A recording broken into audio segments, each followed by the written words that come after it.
Let's get started. Now let's get it all in perspective. We did it like that, and now we do it like this. Do not attempt to adjust your dial. I'm transmitting live. Yo, Let's get down to business. Now let's get it all in perspective. We did it like that, and now we do it like this. All right. for the underground world, every street and borough. You may learn something. You are now listening to the Joe Rogan Experience with Chico, Simon, Kamar, and your host, Matt Floyd. Welcome back to another episode of the Joe Rogan Experience. My name is Matt Floyd, joined as always by... Happy belated Canada Day and 4th of July. I didn't even get to say your name and you just jumped in. Kamar Bar. Here we go. And by Simon. Yo. What we do here is very simple. The three of us have listened to every episode of the Joe Rogan Experience this week. We're going to rate each episode as well as the week on a scale of 1 to 5 Jamie Vernons. And then we're going to talk about each guest, the talking points, this, that, and the next. Kamar, how was your week? Oh, it was hot. Hot and sweaty week. We're in the heat wave here, and I've been begging for some good news, and we've had some crazy news in the last couple of days. So it's very exciting, but we'll get into it in the post, Joe. Oh, okay. You're talking about Ghislaine, obviously. And others. Okay. I don't think Matt knows. He must know. No, I don't think he knows. I'm not on the internet. Matt doesn't know. I think we save it for the post, Joe. No, we're going to do it, but after we get through the intros. Anyways, you guys are fucking idiots. I had a hot week, and it's good to be here back in front of the Hot lights. YouTube. Simon? It was a good week. It was a hot week. Yeah, I mean, there's so much to talk about. Yeah, whatever. Tomorrow is my 18th year married to my wife. Your anniversary. Yeah. That is gross. Oh, wow. 18 years. I've lived with my wife just about the same amount of time I lived with my parents. Much longer than the time where you didn't know her. Well, no, you met her after you were 18, though. Mm-hmm. Sorry. Yeah. Anyways. Congratulations. Yeah, thanks, man. I mean, I don't know if congratulations are in order, but whatever. Nice work, Simon. It becomes a feat, I think, year after year. I'm sure it's I think at 20, 17 at more 20, years. I'm going to give him the fist of solidarity. I mean, this week on the podcast, we found out some really can't hold it together. Sorry, what? One of the guests is in a real romantic relationship. Oh, trouble. yeah, right. Exactly. I must have listened to a different week. Well, you did listen to the last podcast of the week. Russell Peters? Yeah. Yeah. Who mentioned many times that he's financially Oh, strapped let's because get of his into- two Oh, because of baby his mamas. divorces, yeah. Let's get into it. Yeah. I just thought you meant like someone had recently... No, we're just tossing fucking innuendos out there. Fine. He's in the lead. All right, well, do you guys How's your week, Matt? Sorry. No, whatever, it's fine. Subscribe to YouTube. How's your week, Matt? Subscribe to the YouTube, everyone. Kamar, you want to run down the guests? Yeah, we had a big week this week, diversity-wise at least. Be careful what you wish for. Start with $14.99. Did you just say diversity-wise we had an interesting week because there was an Indian and a woman? Yeah. Okay. I mean, for Joe Rogan, that's Not everything has to be color, man. mixing it up. In any event, $14.99, Aaron Snyder, the ultimate bowman. Then we had a story as old as time about the corporations. Barbara Fries came in at $1,500. Then we had a 3-hour lecture on cancer culture with James Lindsay, $1,501. And we wrapped up the week with downtrodden, out on his luck, trying to pull it all back together, $1,502, Russell Peters. All right. Are we going to rate it? The week in a whole, Nope, we don't want to rate it. Go ahead, Kamar. I give it 3.5. And I give it a 3. I'll give it a 3.5 as well. I like Kamar's instinct. The bow hunter brought it all down. Were you guys upset about that? About him bringing the week down? Wow. At least we got it out of the way early. talked for a second before, but I'd said, I'd take a hunter right now. Oh, yeah. People yeah. were not pleased with you on the fucking Instagram, sir. Well, I don't think I really summoned it. But Oh, no. You absolutely did. it's just a You old enraged coincidence. the Matrix gods, and that's what happens. Isn't it odd that we can't summon good things? Well, that's why I don't think there's any factual evidence that I made anything happen with this hunter. But this is a very special hunter. I think he's the best bowman in the world. I think that puts it up there with the I really don't give a shit category. Like, I couldn't have been more nonplussed about this episode. It was so fucking boring. do you want to give? Did you give the name and the number for this one? Yeah. Okay. Did you? Let's rate it. I'm done. $14.99 Aaron Snyder. Yeah, perfect. Here, hold on. Let me get to the fucking page. Did you take a look at his knapsack?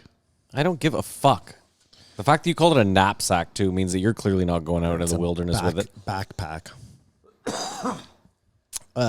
So $14.99 Aaron Snyder.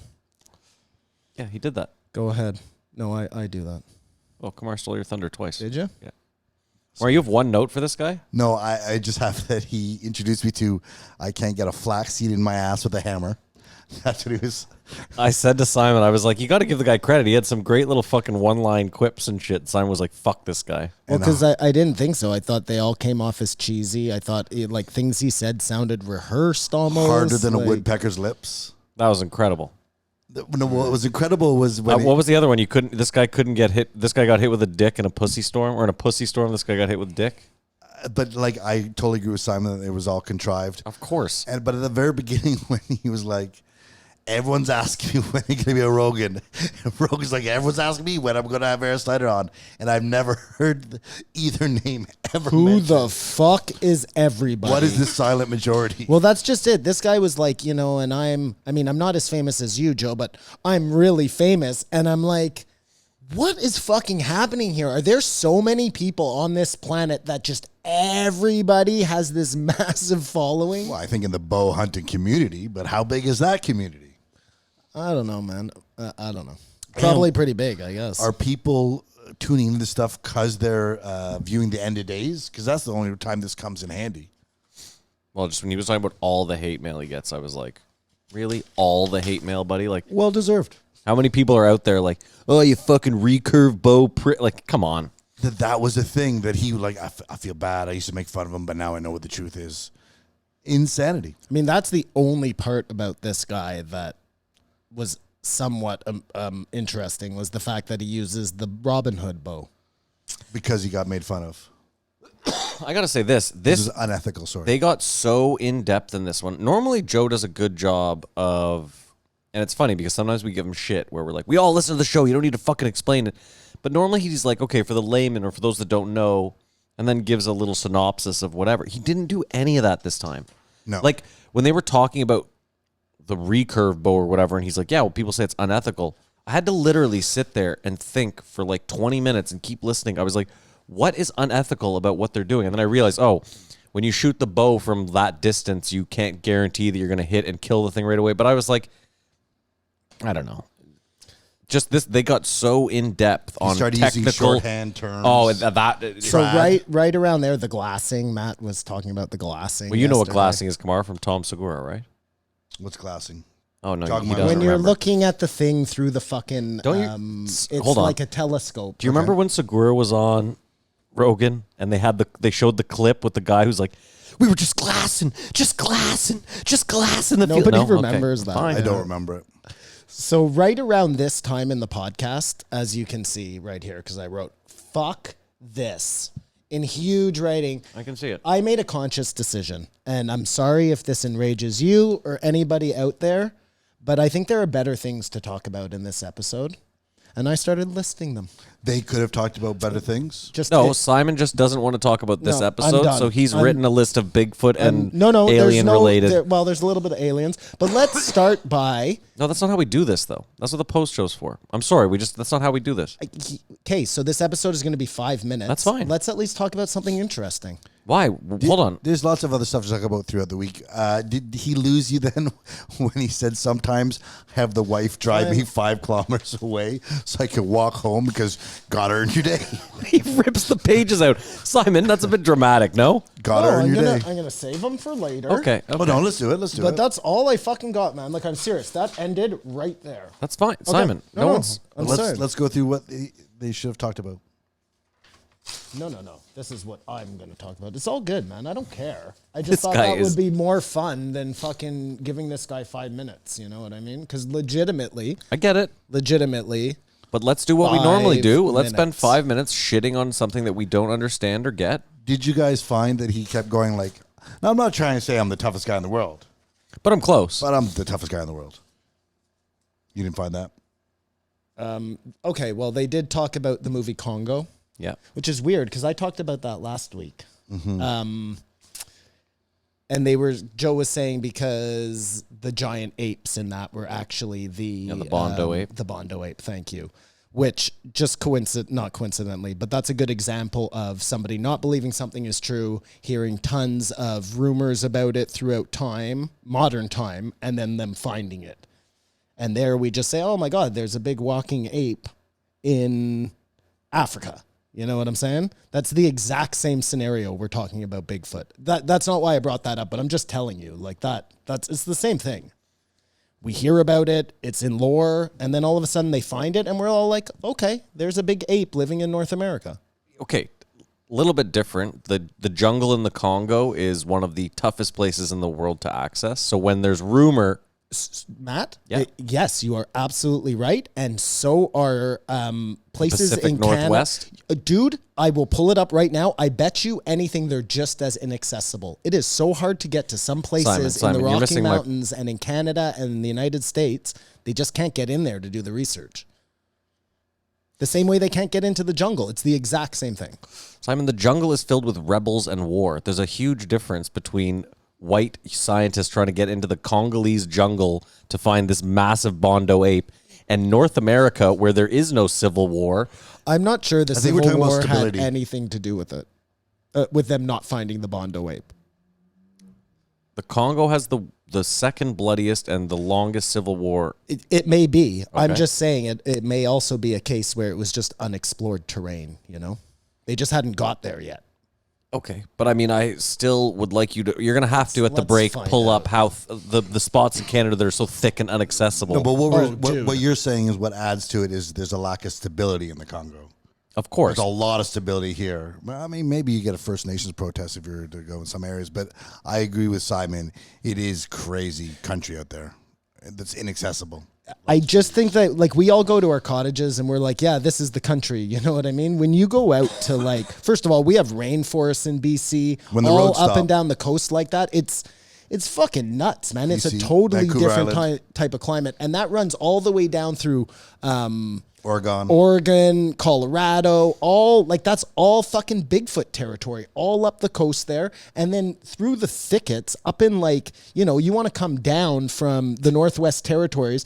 There is so much of Ontario that is, Bush. boreal dude, forest. you would die 100%. We throw you out there, you're dead. Unless you listen to this guy. Simon, we throw you out there, you're dead is not the same as Bigfoot is roaming around and we can't find him. No, I'm just telling you how we're sorry. Forget Bigfoot. We're just talking about the inaccessibility of some of these places. Like, just look at fucking. But like, again, the inaccessibility, this is where you're losing me, is like, inaccessible for whom? You're telling me that humans just cannot go there? Because No. I just... No. Just for places to hide. Like, we won't be there unless we're actually going there. I guess that was the same argument as in the Congo, right? Like, they just weren't getting to the places where this Bondo ape was inhabiting. Otherwise, they would have found it a long time ago. Listen, man, you Dude, can I live love in your how he looks you can at me live in like your what I'm Bigfoot world. saying Well, is crazy. I just because Simon, it's what we're talking. Like, you act as though like because they didn't find. When did they find this ape in the Congo? Let's also find that out. He just likes to keep the flame alive. Pretty Stoke the recently. fire. Pretty recently, okay. Because Joe's been talking about this for at least 10 years. Oh, no. I'm saying it's probably within like 30 years that they found Okay, it. so I mean, again, we're talking about it's 2020 right now. They're finding Mayan ruins with LiDAR that you talk about all the fucking time. Sorry, what? So, huh? No, I was reading. Is it raining in here? I missed Ancient that. civilization. Well, you said LiDAR? Because I I'm said- interested in getting a LiDAR. Getting a LiDAR. Yeah, I want to have I'd get a LiDAR. magnet first. I don't even know what we're doing here anymore. You know what a fishing magnet is? No. It's like a magnet about that big that can pull up like 200 pounds. Yeah, I've seen those then. And you just throw them off your dock and who knows what you find. Gotcha. Yeah, Or just in any drag area. up all the fucking shit on the bottom. Pull it through the beach, who knows? Come on, there's this guy on YouTube that just like trolls waterways. He's like a scuba diver, and dude, the shit this guy fucking finds. I'm going home to subscribe. I love YouTube videos. No, but this guy finds guns, drones, iPhones all the time. So many iPhones. Yeah, the shit you can find at the bottom of Drones, waterways. you said? He finds tons of drones. Because they just fall over the water. And Yeah, you can't dummies recover. flying them. Yeah. Well, most people figure once their drone hits the water, and I would probably also just walk away. Be bummed to walk away. Yeah, fuck this. So in 1996, they found a skull of a Bondo ape, and then in 2000, between 2003 and 2006 is when they went back and made the discovery. Yeah, I couldn't get an exact date, but it's somewhere in that time. Do we know if they're still there right now? I believe they are. Yeah, they're called the Billy ape, actually, Bili, or Bondo ape. Anyway, so yeah, forget Bigfoot.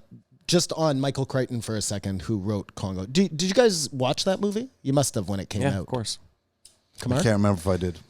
It's on Netflix right now, so I think this weekend I'm going to They just put on revisit Netflix True Romance. Yeah, I know. I watched it. Fucking incredible. Yeah, On Netflix? It is an unbelievable movie, man. It's really good. He is a terrible actor in almost everything else Christian he does, Slater. but in this movie, he is just that right You didn't type like of cool. You didn't like Pump Up the Volume? I did like punk up the volume, Matt. I like pump up the volume, but he's like over the top cheesy in it. This movie, I find like I didn't know him before this, so You know what I always found is he always just played one note. well, yeah, himself, that kind Like of that, like- uber cool guy. But everybody in True Romance is stellar. Everyone. Amazing. If you watch the opening, we've done this 100 times. Yeah. But when you watch the opening credits for that film, it's a fucking, as Joe would say, it's murderers row. Like even when you get to the last name and it's James Gandolfini, you're like, whoa, what? You're like, Even the people you don't recognize are somebody listen, famous. Brad like, Pitt has a bit part in it. He plays Floyd, like Took the words right out of my mouth. Michael Rappaport. It's fucking Don't staggering. condescend me, man. Fucking Get condescend some me, cleaning man. products. What's cool about Pump Up the Volume, though, is that's like the first podcast. Yes, that is the pirate radio. Whether the acting is good or not. I liked it. No, it was a good movie. And the soundtrack is killer, too. I just don't think anybody could have been in it, and I bet it would have been like cool. But in True Romance, like he's that part. You know what I'm saying? And I think he was good in a movie with Kevin Bacon. Never. There's no good movie with Kevin Bacon. Kevin Wild Bacon Things. played a... Wild Things is a horrendously bad movie, he played a lawyer. which Kevin has Bacon... a really good threesome scene, There- and it's not even that good. You see Kevin Bacon's dick in it too. Do you? Yeah, I don't remember that. I would block that out Interesting too. what you focus on. Not that there's anything wrong with that, Matt. Kevin Bacon's dick. Just liking dicks in general. 6 degrees of Kevin Bacon's dick. That's Yeah. my new game. Dude, I like that. Okay, so Michael Crichton writes kind of realistic books. He actually does a ton. Yes, he does a ton of research for every book he writes, where he goes in and he looks at the science of things. And like when you look at Jurassic Park, I'm not saying that's possible, Matt, but it is. You know what I mean? They do find amber with Sure, mosquitoes fine. in it. They draw the DNA from it. I'm just saying he obviously extrapolates it out to the nth degree. I The read man wrote, but Simon, the guy wrote 2 books about theme parks. That seems kind of 2 books. kinda What's lazy, the no? other book about theme Westworld. parks? I didn't even know Michael Crichton wrote Westworld. Well, Westworld is a fuck. What do you call it when it's like a critique on real life? yeah, it's like a dystopian future. Not even. I think he's legitimately writing about like Epstein's ranch, all these guys. This is like shit that actually goes on. This is more like a reveal imitating than- life. Yeah. Anyways, just back to what I was saying. There's a book he wrote called Micro. I don't know if you've ever read it, where they shrink the people down. It's the same idea as that movie you were telling me about with... Where they go Inner into the Space. body. Well, Inner Space is the best, but no, with Matt Damon, it just came out not long ago where they shrink them down and they live in a tiny community. Fuck was that called? Garbage.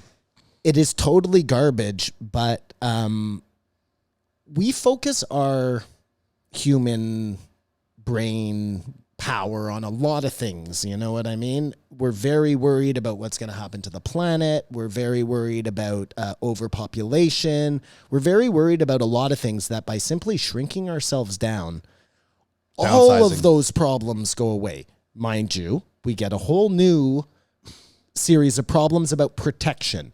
But if we can deal with the protection, it solved. I mean, It solves It doesn't almost though, because- everything. Not really, because then all the food we normally harvest, we can't deal with anymore because it's 10 times the size of us. Well, a husk of corn becomes... Hold on. Feeds a neighborhood. This is what we're going to do, Maddie. And this is so simple. Just wait. We are deciding when we get shrunk down. So we're going to build tiny little machines that are able to handle the giant stalks of corn. We're going to build them when we're big. Then we're going to shrink ourselves down, and we're going to have these machines that can take care of one piece of corn feeds all of North America. You know what?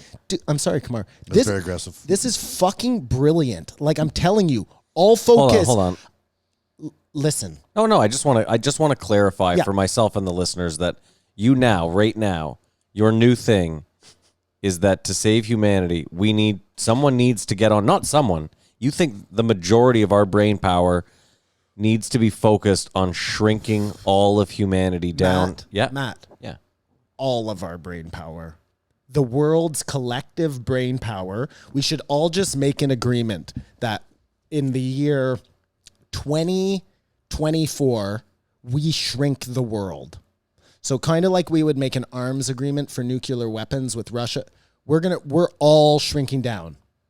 We're all shrinking down.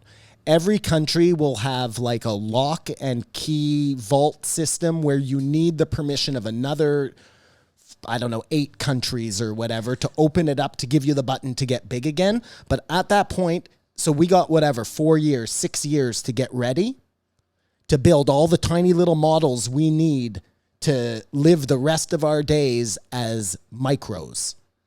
And that's it, man. We can't agree on anything. That's not going to happen. This is what I'm fucking dealing with here. No more overpopulation. No more hunger. Underpopulation. No more. You know how easy it would be to house everybody? There would be no rich and poor anymore because everybody would be able to build themselves a tiny little mansion when they're giant. And Dude, Simon, you know what would this is happen? fucking You know what would brilliant. happen? It would be like, okay, so we're all in agreement, right? September 1st, we all shrink down, right? Russia, you're good. And Russia would be like, yes, September Exactly. 1st, of course, we are going So to we- shrink whole country. We shrink down. They don't. Yeah, the Russians we are shrink back up. Yes, Like, we shrink back up. like it's not not easy. It's not a big deal, man. Once everybody sees that this is look, Putin's still in charge of micro Russia. You know what I mean? Like nothing changes for There's an anybody. easier way. There's an easier way. What's the easier way? Mars. You tell me. Mars is not the easier way. This is so much easier than Mars. Hold on. Your argument is that creating a technology that we have no clue how to begin creating is easier than Something we're in the middle of. something that we're already doing. Well, getting to Mars is very, very difficult. Hold on, but shrinking down we 8 already- billion people is... We already have the technology, Matthew, to do all sorts of nanotechnologies. We have things right now. You get sick, they're going to put a little bot into your body that's going to go in and do the surgery for you. We are there. We're right fucking there. That's what I'm saying. Like Michael Crichton was writing about a technology that I think was probably only a couple of years away when he wrote it back in 2008 or whatever. Did he foresee a world where there was no racism? Tiny racism. Yeah, that works. Anyways, we'll move off of that. Smaller police. De-size police. Downsizing was the name of the movie with Matt Damon. Yes, it was that downsizing. yeah. And I didn't see it. I should probably watch it now that this is my big idea. But wasn't that the point? Was that everybody was being shrunk down to live in these communities to save on everything? It was I mean, so that's what they garbage, I sold can't it tell you. as, but yeah, it was not a great movie. And then just think like, we'll be so busy fighting like rats that we won't have time to fucking hate each other. You're coming up with new problems now. One airplane could fly everyone. I mean, pollution's got to go down. One airplane could fly like the total population of the Earth. That's what he said. Yeah. So if you really had to go to Mars, we just load up one spaceship and we take everyone there. Now you got me. Oh my god. I guess we're done with Bow Guy then. Yeah, Jurassic Park micro. Yeah, okay, good, done. If we're all micro, then Bigfoot is like really Bigfoot. Well, he would get microed too. They'd have to. How? Well, because they'd have to figure out a way. It would be like an EMP. You know what hold I on, mean? hold on. So No, wait, we're all the animals shrinking stay the all same. animals as well? Is that it? Well, that would be a really good idea. No. Now that I think about No, it, that's the worst idea. Why 'cause why don't we shrink you the corn kill then, one too? cow at our normal size, and we're all shrunk. That cow could feed the population for a year. yeah. So if So you shrink all the cows, so this is what we should do. We should shrink 90% of the animals, let's say, and then save a little bit to feed us. And they'll stay big, but they're cows, so it won't be hard to figure out a system to keep them contained. I'm going to blame it on the heat. this stupid idea, you're not going to in blame your it on the right heat? mind, Okay. He wrote this Guys- in an air-conditioned studio. Guys, it doesn't surprise me that this isn't something that you would jump onto. Shrinking? It takes a little bit of imagination, and frankly, you're quite limited. But I hope that you take the time to really think this one out. There'd be some weird dudes that just shrunk, but sort of, I'm going to try to keep my dick a little bit bigger. They'll all Have some disasters. think it out. That's funny. I hate Simon. You know what's interesting? That I didn't write any of that. I wrote micro. I like that you go, I didn't write, I just picture you with your eyes rolled up. It's like No. Just blind. No. I mean, Big old this Jason micro Silva. thing this all came right now. You're like a Jason Silva. Which one was Jason I Silva? was just going to talk about When Michael the Crichton. man will manipulate molecules like Leonardo da Vinci and, you know, the ranter who talked about the future. Oh, the ranter, yeah. The rancher. He's a rancher too, yeah. All right, that's it. Let's rate it. I'm sorry. I'm really sorry, everybody. I know that this is not the way we usually do this, but I was so upset by this podcast. No. Listen, don't apologize. I thought it was comical that I said a hunter and a hunter came on, but yeah, it was. But did you not even find that he was worse than a normal hunter? Like, Yeah. it wasn't even, give me a bear story. Give me, like, he had some bear stories. Gave you stories, but yeah, stories where he stalked up on the bear, like within 13 feet and shot him between the antlers of a deer. Like, none of this made any and sense in to the me. bear story, one time he says, and I knew his gun sometimes jammed. Was part of the story to build the tension of his life being on the line. And again, listen, I'm sure this guy, like you said, Badass. obviously an amazing bowman. I can totally respect the using the Robin Hood bow. Like, he's probably a great guy. And he was But down on his luck, and now he's up 3 here. hours on Rogan. Well, it was about Corona and stuff and racism, so I'm trying to be I'm positive. so used to just storming away now that, Too early. yeah, it's too early. Yeah, no, I give this, I'll rate it first. I give it a 1. Might even get a 0.5. This was fucking, no, it gets a 0.5. This episode was really bad. Go ahead, Kumar. I give it a 1 as well. This episode was so niche that I'm not even certain that if you were a hunter and you listened to this episode, you would be like, enjoyable. If you're a bow hunter, for sure. I don't know. Yeah, I guess. He's like Michael Jordan and Wayne Gretzky bow hunter. I'm going to give this a 0.5. I don't believe in going any lower than that, just out of principle. But this one really pushed me the fucking edge. It was a tough way to start off. this And was it soured the whole week for me. Like, Matt, when you said I liked the rest, I couldn't come back from this.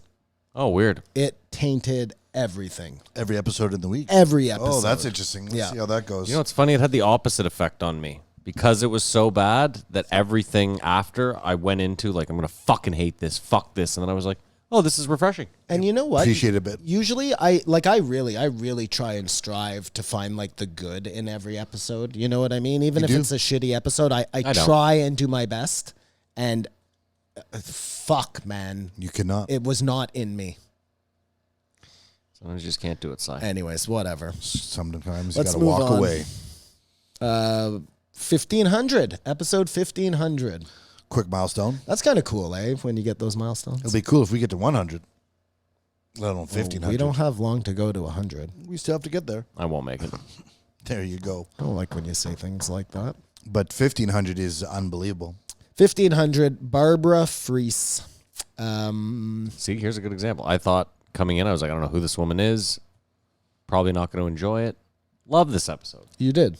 Totally. Well, take it away, Maddie. What do you want me to say? I just No, did you not learn a ton from this episode? I did. I learned a lot, and it was interesting, but I was just angry. Did you not angry feel, from though, the first it's a episode. story old as time? Yeah, but it doesn't. I'm not But taking hold on. away from anything she said. But okay, fine. The overlying story is old as time, but it doesn't mean that you don't want to learn new specifics about like the slave For trade. sure. Or, And I like the way she did it, like as far as a book goes, to break it down into those 7 different yeah. examples of the same kind of corruption in totally different way. That's You know what the other thing was too, cool, Kumar? man. She didn't come off as preachy either. She just came off as like fact based. But I don't even think she's calling it corruption. It's just inevitable that corporations have a diffuse responsibility because at the end of the day, their out is the shareholder. And the shareholder is at the end of the day us. But wait a second. Go back to the first statement you said. You don't think she even thinks it 100% she thinks it's corrupt. The whole book was all about how corrupt the system is. Or corporations in general turning a blind eye to stuff. Well, that's like the circular fucking nonsense we have to deal with. That's what I'm saying. That's what I said. It's the story old as time. It's definitely interesting, the specific examples, but it's not like, did you feel she offered a solution? So she's... Well, I mean, you know, to me, you don't have to offer up a solution if you're. This is one of these episodes where I was like, "This is why I listen." I learned a ton of shit that I didn't previously know. She's bringing awareness, and then through that, somebody like Matt then decides, you know what, I'm going to do something about this, or whatever. She doesn't have to come and give you the solution. I'm not accusing you of to anything. The problem of racism or of. I'm sure she's glad you're being defensive of her, but I'm not attacking her. Okay. What were you saying, Kumar? No, that's what he was saying. I said it. Okay. It's what were you saying, Simon? Yeah, I was asking him to more reiterate on his point, though. She started this whole thing by battling climate change denial. So, I mean, I know Kumar doesn't you don't believe in like climate that. change. So maybe that soured you on her in the first place. I'm not sour on it at all. I don't know where you're getting this from. I don't think you know that you're soured on her. Oh, okay. Yeah. Well, through this process, we'll find out I'm soured on I it. think It's weird for a weatherman not to believe in the weather changing. Well, no, when she said, what'd you say, Exxon even acknowledges it? No, he believes in the weather changing. I do? Yeah. Kamar, I just in all fairness to Kamar, I believe that Kamar is more talking about this idea of buying back carbon credits Well, and she how put- the she whole mentioned that thing is like another corrupt system that what the money they're collecting from you in all of this will never go to fix the environment. Am I correct in your statement? Okay. Yeah. So that I'm okay with that, with what he's saying. Yeah? So that's a weatherman who does believe in climate change. And how? But I don't, yeah, see, with that statement, I'm not sure he does. No, that all seemed like I've a ever said cop is I out. do not know how we'll fix it. Like it'd be But you also an seem to have. advancement in technology that would be And this certainly Amazing. isn't the way with their goddamn carbon credits. And it just creates this whole new industry of corruption. like the mortgage default. Right. Based around buying and then reselling these credits. Like, so instead of solving the problem, they just created a whole new industry around solving the problem. Like, come on. Well, no, man. they got into it. How he was saying, is there a way if carbon, Joe asked her, is priced, is that a way to control the thing? And I don't know if she's totally tuned in, but yeah, that's what we're assuming, that the carbon industry will just be another industry full of corporations that fuck shit up and turn a blind eye to it. Because I thought you were in charge of that. Yeah. I mean, like Kamar said, it is the part that's as old as time is this idea of, you know, Matt is as a scientist and comes to the table and says, the world's getting hotter. This isn't a good thing. And the coal companies say, well, here are our scientists to say differently, right? Like cigarettes, coal, energy, whatever. Every time they just do the exact same thing. And the populace buys it, hook, line, and sinker. Every time. And then we end up without electric cars. Do you think this book is going to make an impact? No, probably not. Nothing makes an impact. Maybe being on Rogan helps, you know? But usually I would say, no, this thing, I would have never heard about this book. The press will never talk about it, the media, because it goes against the people who are paying for their ads. Like, you'll never hear about this shit. I'm sure it would appeal to Antifa and stuff like that, though. Why? Just because it's anti-corporation. Which is such a fine line because we all live off of corporations. I don't think anything appeals to Antifa except tearing down the system. Well, so this book paints the corporations evil, so it's like something they can put up on their bulletin board as an enemy.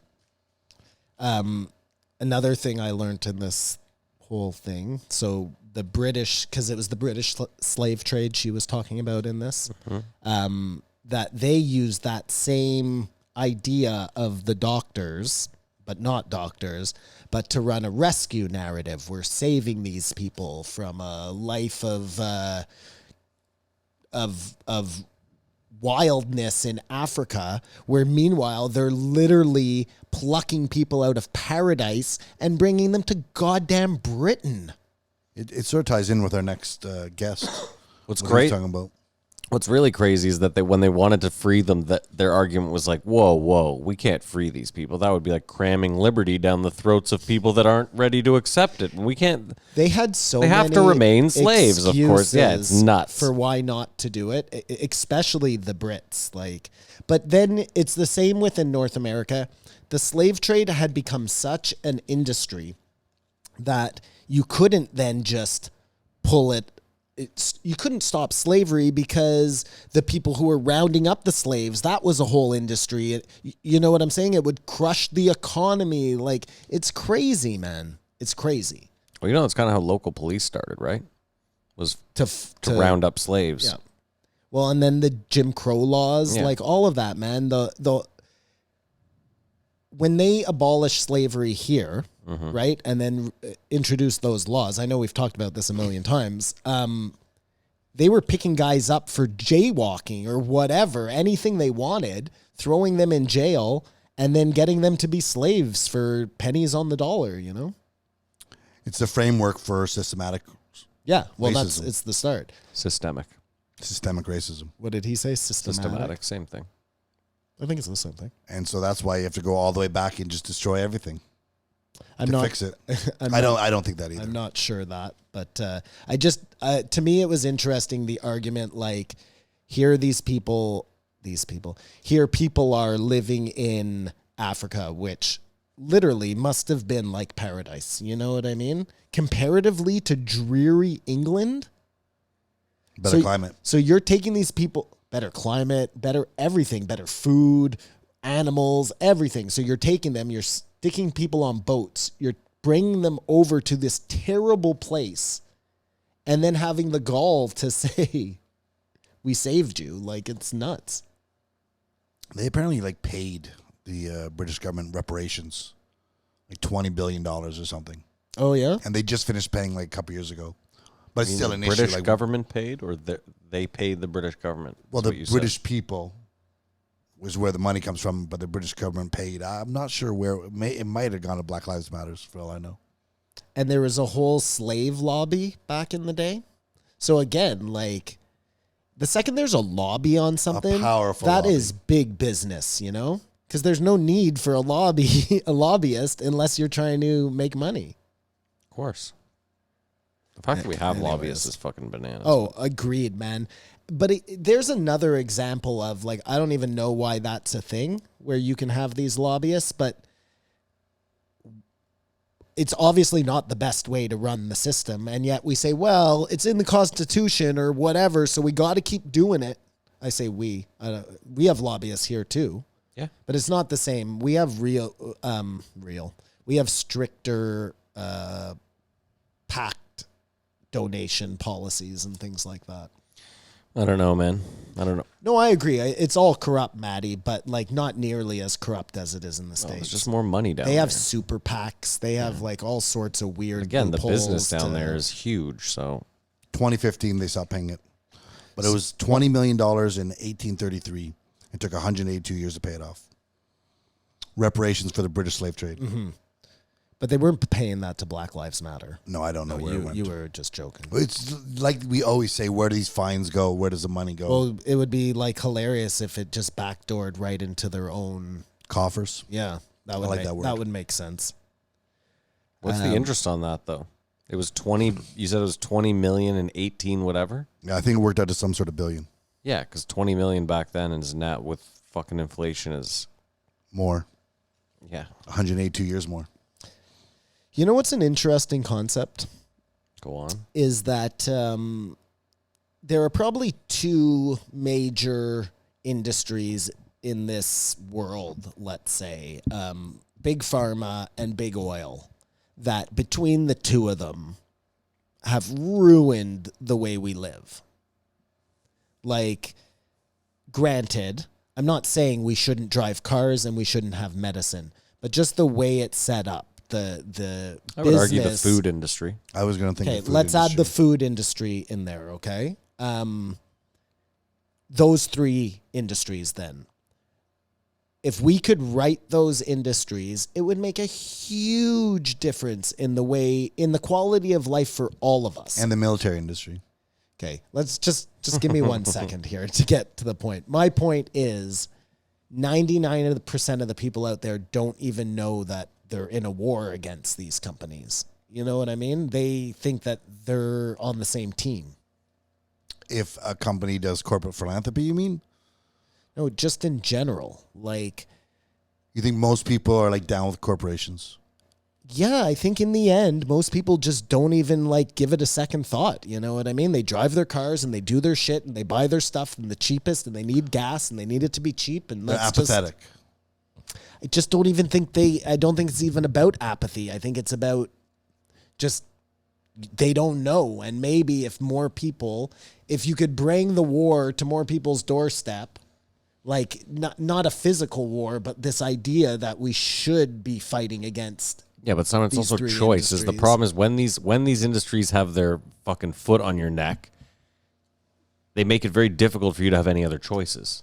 Mm-hmm. So like when gas is the cheapest at wherever, you're gonna go there as opposed to like now there are no mom and pop gas shops, so that's a bad example. But like Amazon, for example, like when you have a family of 5 and you're living off nothing because you work for Amazon and they pay you nothing. Yep. I don't know. Well, You can't go down when here's throw a good- Amazon down, get thrown out your job. Here's a good example, Maddie. I don't even know what episode it was this week. It might have been the last one. But Joe says, yeah, I mean, what about Jeff Soros? He's a pretty good guy. Like, he hasn't done anything wrong. You know what? Totally serious. But can you like, say no, what Soros Jeff- has done wrong? I was gonna say, what proof do you have that Not- Jeff Soros? not George So- Soros. not- George Soros, not yeah. Soros, Jeff is not- his brother. not Soros. Bezos. Bezos. I'm sorry. Oh, that was okay. That one when he said Bezos. that, I was like, it was this episode. hold on, wait a second.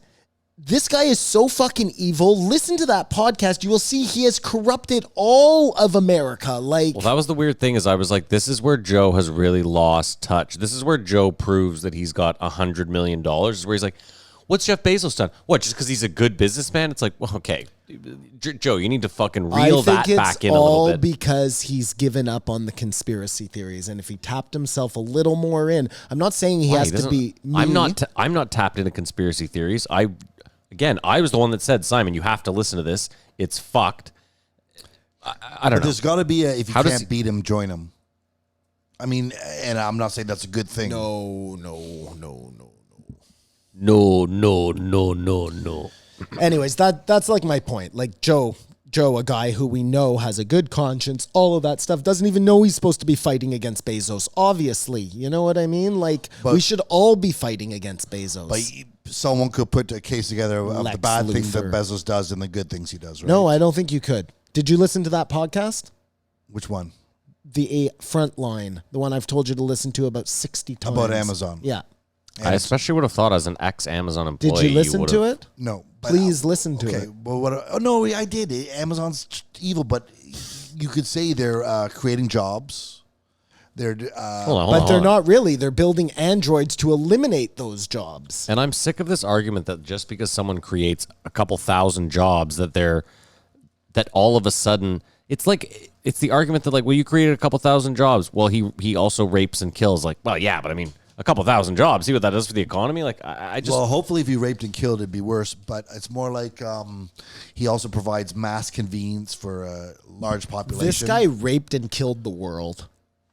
That's what he did. He's doing it right now. Yeah, he's in the process of it. Well, I think in the past we've suggested, though, someone like Jeff Bezos or Amazon, since it's weird because this one was talking about corporations primarily. You can't just pick out one person. But maybe they will be contributing towards UBI. I doubt it. To keep they won't their own even customers. they won't even pay their fucking taxes, man. They find ways to get around that. So that's money that should go back to the people to fix the roads that they fucked up when their trucks came in to deliver their goddamn fucking lettuce. Do you think Joe's aware that Amazon doesn't pay taxes and dodges stuff? Of course he is. I've heard him talk about it. And he just sat there and said to her, well, "What's wrong with Jeff Bezos?" How easily we forget. Or was he just trying to goad her? I saying something. I do not believe so. I mean, I could re-listen and It's possibly could have been somewhat tongue-in-cheek sarcastic. I don't know. It sounded like he was dead serious. I mean, listen. Yeah, whatever. It doesn't matter. That part doesn't matter. We know that Russia sways elections through making fake pages and all of that kind of stuff, you know? Can I just say one thing about that? Yep. It's always the same story. What do you mean? He brought it. It's a Muslim group, and it's always that one protest. That's Joe's story, but if you've done any There's research multiple. on this, there's a million stories. I'd like him Okay, to but you know throw what them the, around. You know what the weird thing is they always have this talk as if the U.S. hasn't been doing that actively for the last 100 fucking years this over was the gonna world. be my point. Not only that, Maddie, but if the government is doing that, do you not think corporations are doing that against us? Of course they are. It's on TVs. It's commercials. Of course they are. Like, Swaying news organizations. the whole system is corrupt from top down on every level of every business. But we can't destroy it to build a new one. No, we have to fix it. I don't know if that's possible. And you fix it through awareness. Defunding the police. No, through awareness. And then eliminating racism. And then we figure it out from there. I just think people are too caught up in life to stop and want to change everything for the most part, especially people with money. Yes, I mean, Like if you stand there on the side of the road screaming at people to stop buying Amazon, they're going to tune you out before they tune out Amazon. Well, the worst part is someone like me. Like, I hate Amazon, and I still there's certain things where just monetarily, I'm like, I have no choice. There it Especially is. right now during COVID. Like, there was a bunch of this stuff I wanted to buy local for the podcast. I was like, there are local places where I can buy this. It'll cost me maybe 50, 120, whatever amount more I was willing to pay for to keep these local businesses. But like during COVID, it just could not happen. Other than this, I bought this from a local company. But like all this other shit, I had to.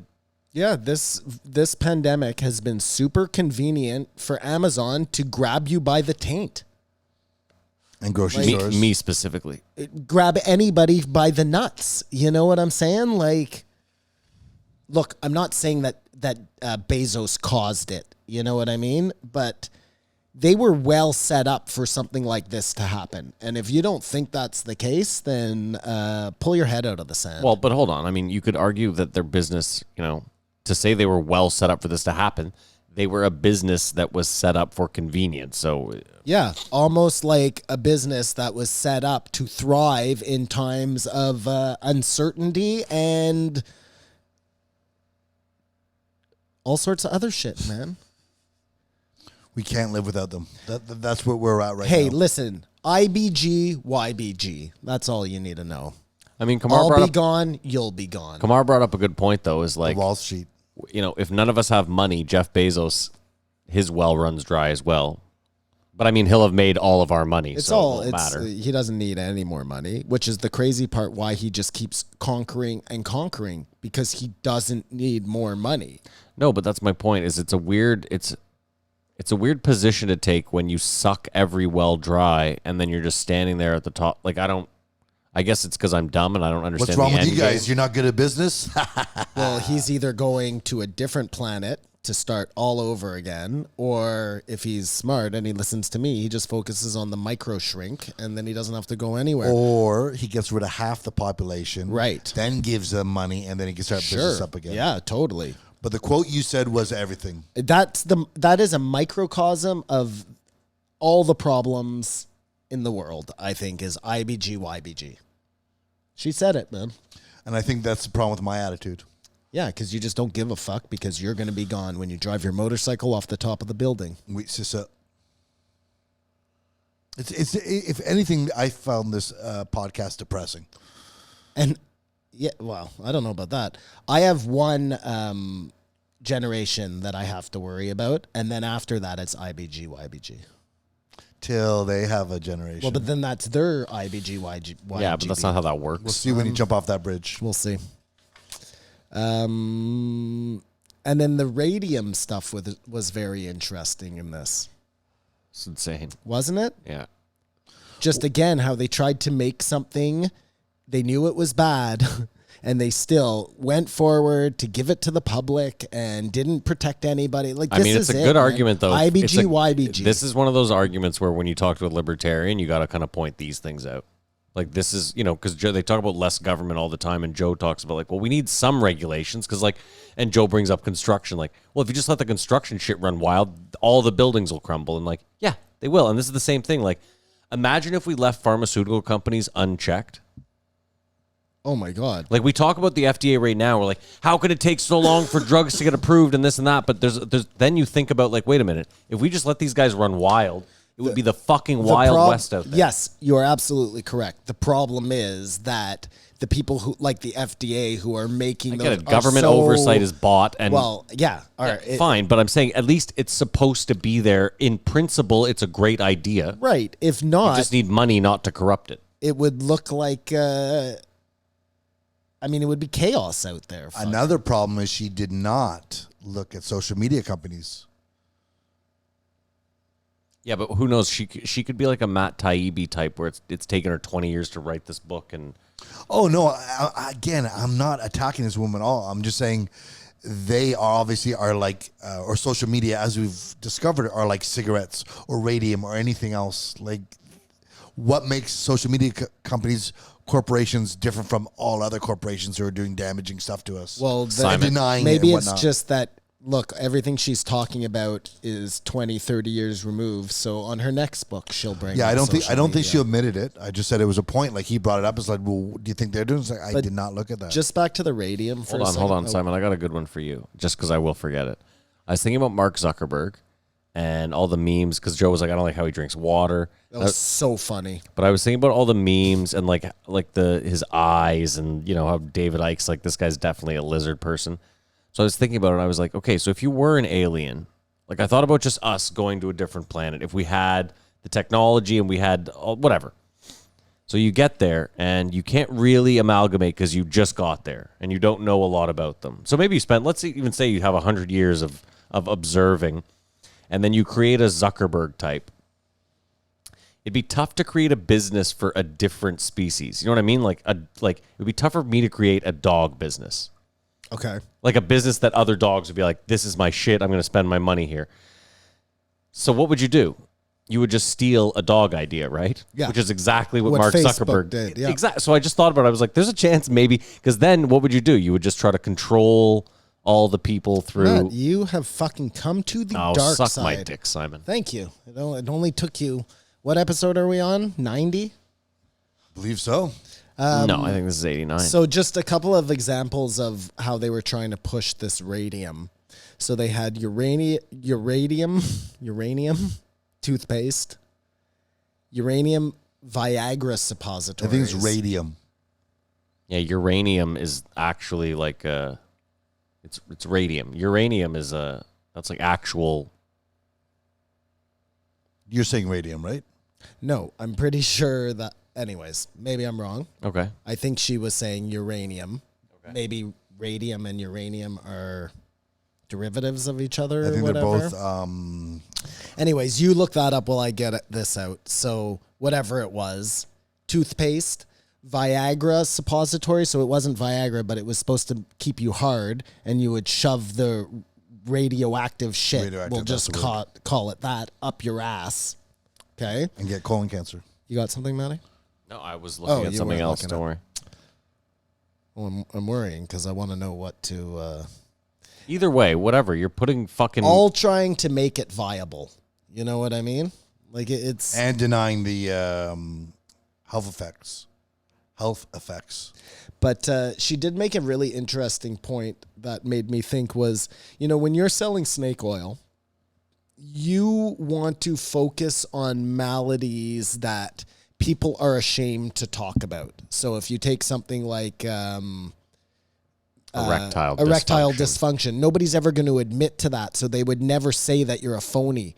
And that same principle applies right now when you go out and you look at some of the ways they sell things. You know, that's exactly right. Like, look at some of those late night commercials where they list off the 1,700 side effects that you get because you're trying to not shit in public, you know? Radium comes from uranium. There you go. Because they're doing radium on the watches. So that's what she was saying. I guess when they were selling it, it was uranium toothpaste. You know what I'm saying? That was the trade name they were using. Sizzle to the steak. Yeah. Well, I don't know if it was this one or the next one, but they were talking about how you just need the smallest piece of doubt.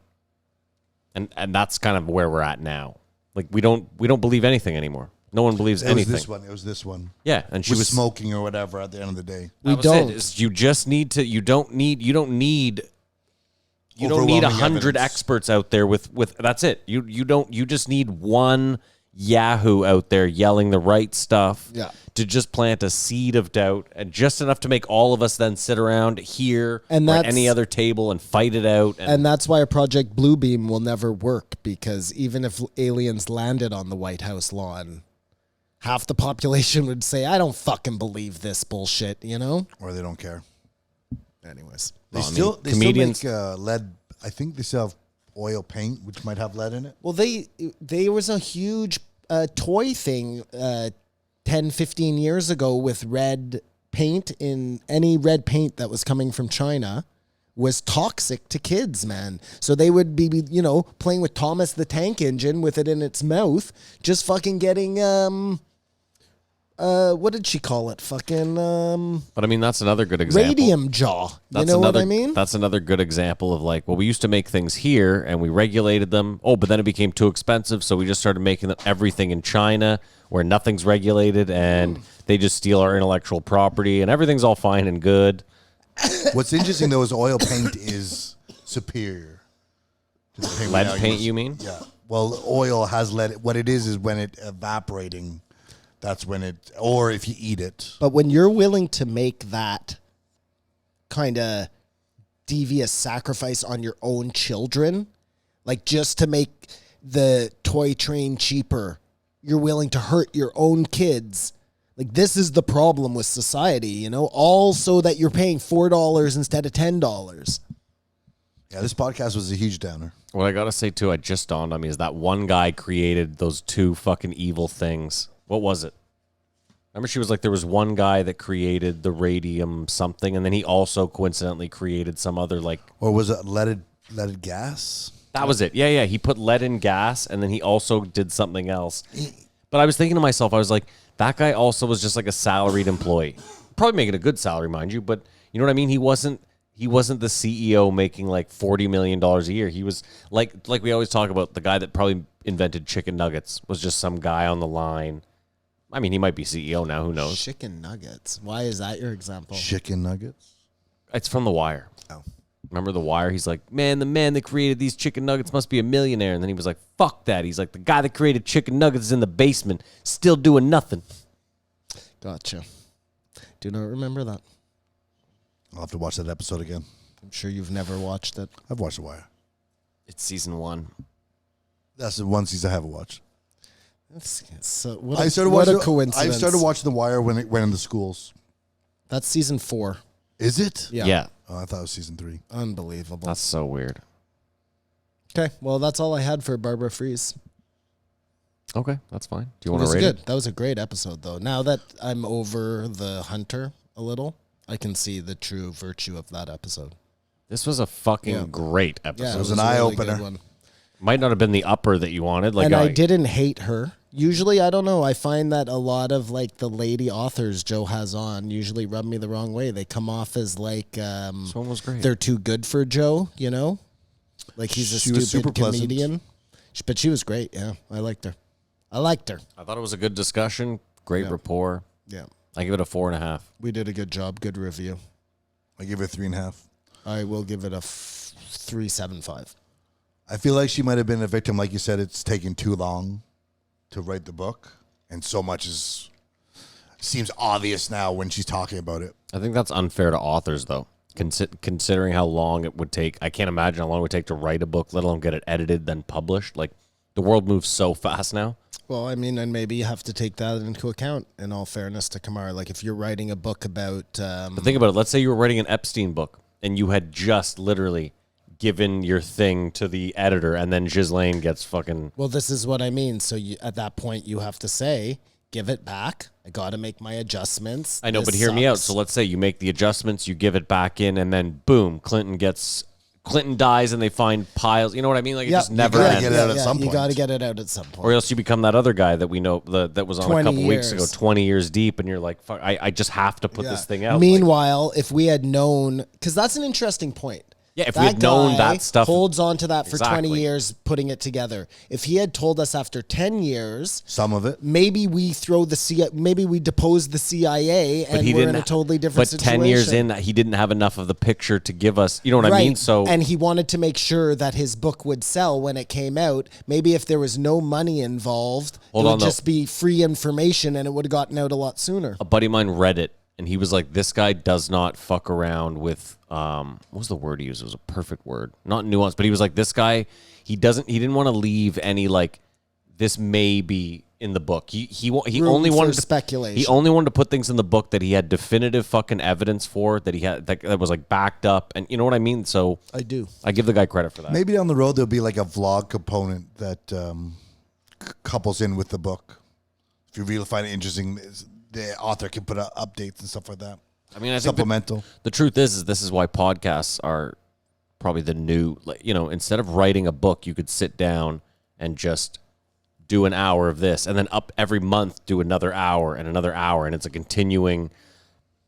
Then you have a continuing Jeffrey Epstein saga as opposed to an unfinished.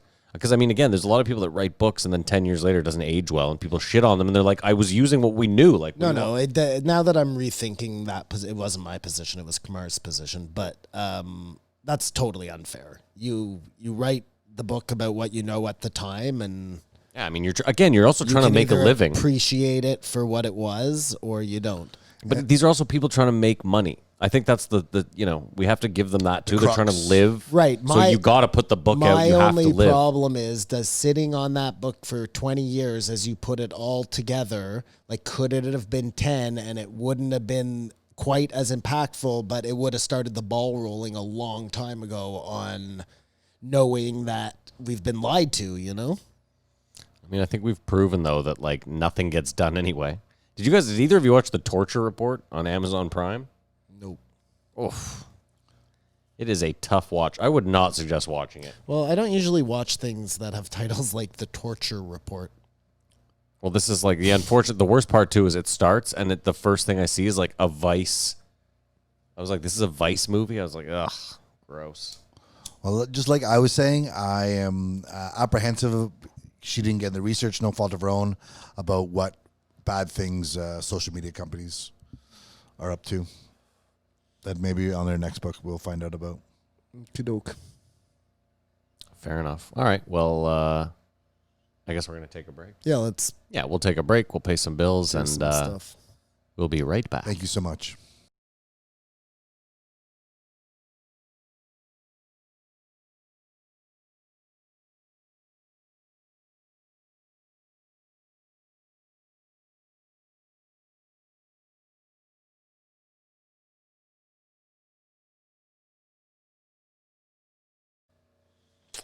All right, 1501, John Lindsay, who is the partner in that book with Peter Boghossian. and a lady from Britain.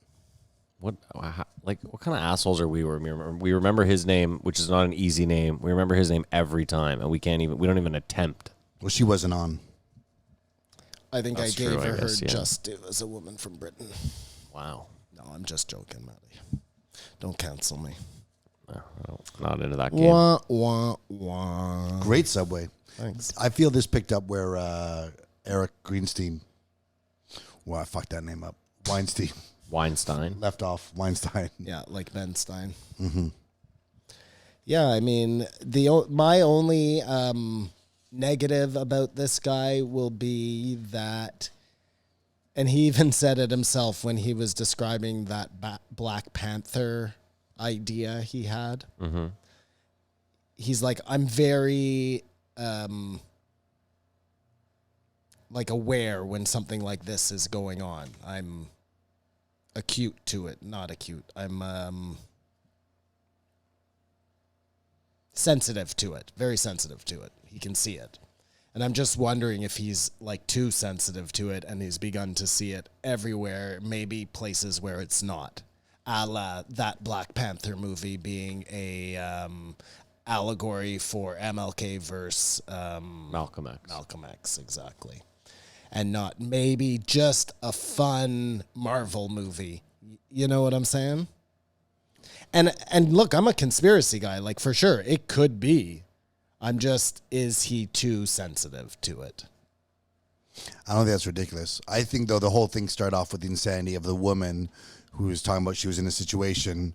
She felt racist, so she then deducted everyone's racist. Well, let me tell you the most interesting thing about this. I bought that book 2 weeks ago on Audible, and I'm like halfway through it, White Fragility. I start it, and there's a foreword read by this dude, or written by this dude that I fucking despise, Eric Dyson. He's like a black college professor. Anyway, I hate this fucking guy. So right away, I had a sour taste in my mouth, and I was halfway through the book, and I'm like, I don't know if I buy this bitch. And then they bring it up that it's been like debunked, well, not debunked, but like they shit all over it, and I was like, yeah, I'm starting to feel that way. That's a good feeling. When you read something or you listen to something, however you want to consume it, and you're like, I don't know about this, and then... Well, and that's the thing, is because it's titled White Fragility, why it's hard to talk to white people about race, there's a part of you that's like, okay, maybe it's just that this is like a tough listen for me. It's supposed to, you know what I mean? It's supposed to be like an exercise in whatever. But like the whole time I was like, I don't know about this. But it's because it's based off that woman's insanity. I get it, That yeah. I think this way, everyone thinks this way. Yeah. Like, that's not how people are. Yeah, and I mean, listen, they also should. There's a few examples she gives where I will give her some credit, where I was like, okay, yeah, you know, I guess. But again, most of it is just super anecdotal, which, you know, doesn't really hold up in court. If you do something to help a black person, you're racist because you're white. Well, I just love the example he gave of like you're a shop owner and a white person and a black person come in, and if you go to help the white person first, you're a racist because you didn't want to help the black person. And if you help the black person first, you're a racist because you wanted to get them out of the store faster. So it's, you know. It's a who's on first situation that will, like, you can make anything into that. If you take that lens and dissect any situation, you can bring it to insane conclusions. You know what I mean? Like, we can't operate like that. And so that's where I come with the question that I proposed to you yesterday was, what does this perfect utopia world look like? And I think we're in it. Like, this is as good as it gets. No, I totally disagree. That's such a weird thing to say. Like, we know that these oil companies and the pharmaceutical companies and the food companies, and they're doing really terrible things. There are ways to adjust that. That would make it better. Like, But Simon, it's literally there's an actual line in a scene from The Matrix that, and I know again it's a movie, but we have this thing called The Matrix Moments, and we talk about it all the time. In The Matrix, they're like, he says, I think it's the architect is like, we tried creating the perfect utopia for humans, and it just the system kept crashing. Yeah. And the argument was that everyone has such a varying degree of what we regard as utopia, that I'm kind of with Kamara that unfortunately maybe I thought about it like this, Simon, like maybe the amount of freedoms the US has is actually going to end up being its undoing. You know what I mean? Like maybe everyone being so free to think and voice their opinions the way they do, maybe that's actually, and it looks like it kind of is their unraveling, because you see how no one believes anything now. Science is out the window. Math is out the window. No one believes anything. Yeah. You see, Kamar's alluding to like what's happening right now. Is this going to fix it? And I'm not arguing for that, but just saying this is as good as it gets, that's crazy, man. This is not as good as it gets. But I think you're swayed by media. You also I'm swayed by media. Simon, you're also, though, hold on, like Steven Pinker says, this is actually as good as it's ever been. So, and hold on, maybe all the shit that's going on right now, like, it doesn't look great, but maybe it's one of those things where we look back 10 years from now and we go, oh, that was actually the catalyst for all this good change. Who knows? Yeah, okay, but let's just back up a second, okay? Sure. Right now, great. I'm not denying that it is an amazing time to be alive, okay? Mm-hmm. I'm with you. I'm with what Steven Pinker says. I think it's a great time to be alive. But you're telling me that if tomorrow we could somehow figure out a way to get rid of gas cars and we just switch to electric cars and somehow that was possible, that wouldn't make it better? It would. I was just talking about racism. It would make though. it better than today.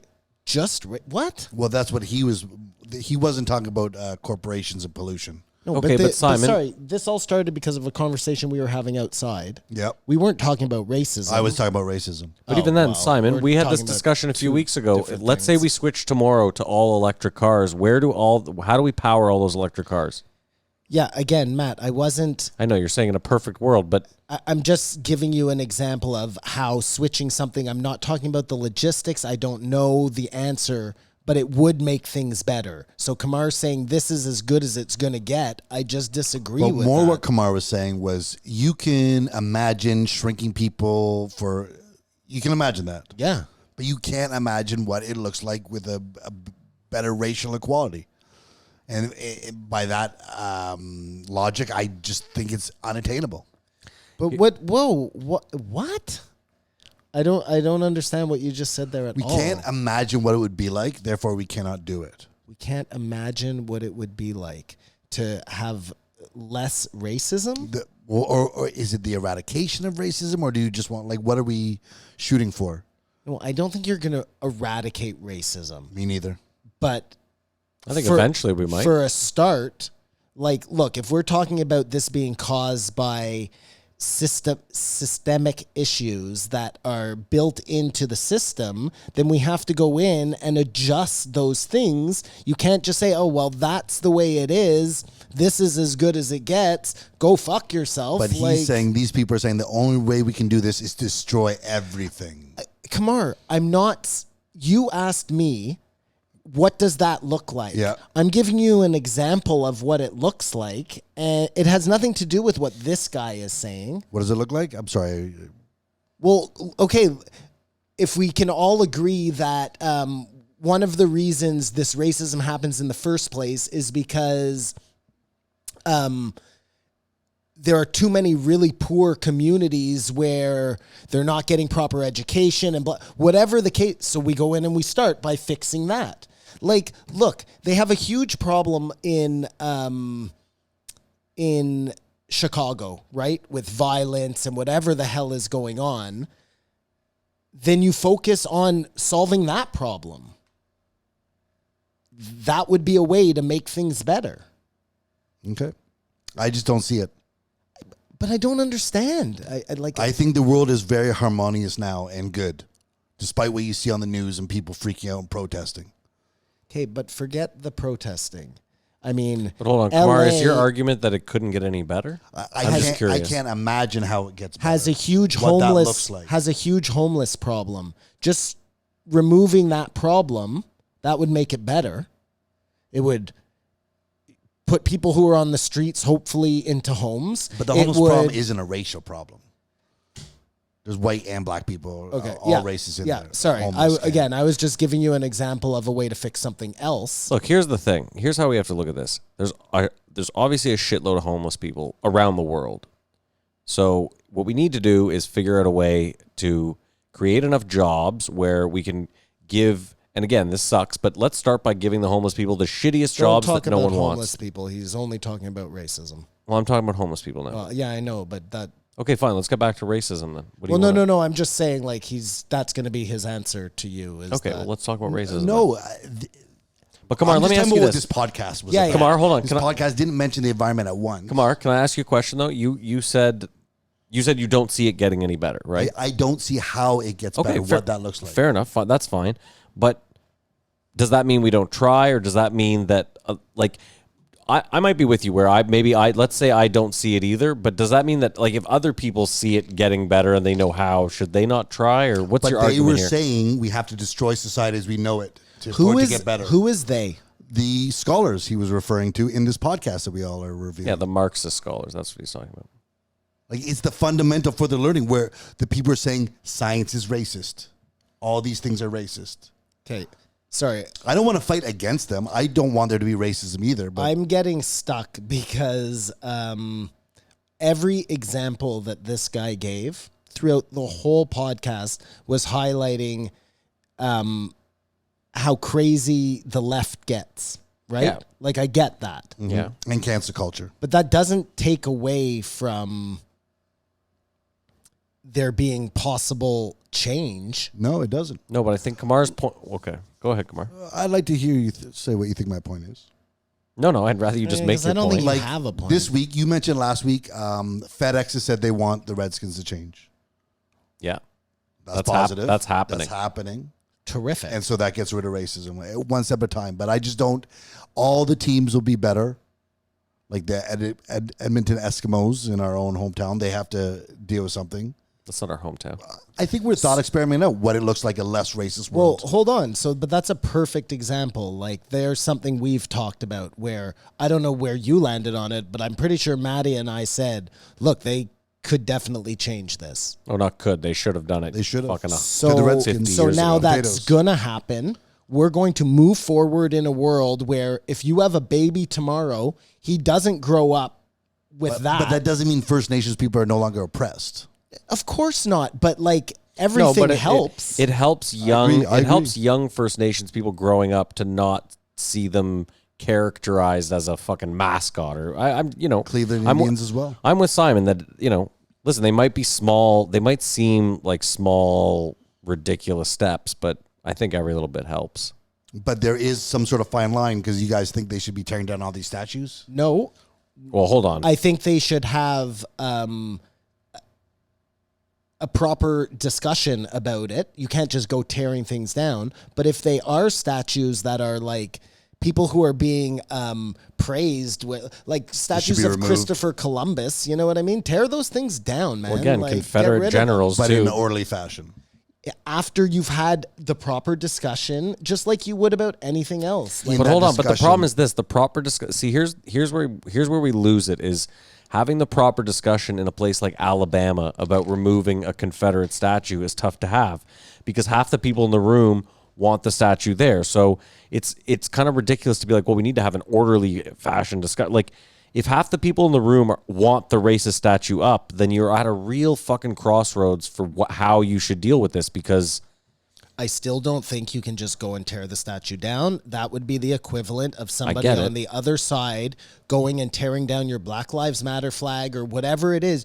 Do you know what? Like, you can't do that. Those are the rights we have. Like, Fine, but I guess the problem, Simon, is like, I don't know. It's just a weird.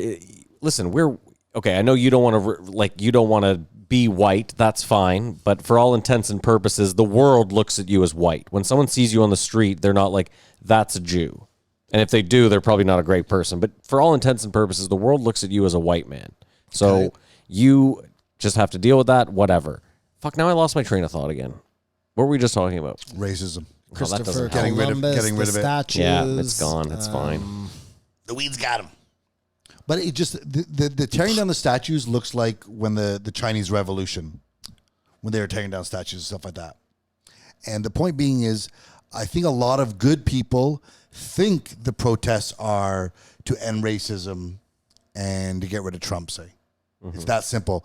But a lot of the protesters, whatever, want to destroy society as we know it. Sure. Yes. And they're complete That's enemies what against us. Antifa is. Yeah. Yeah.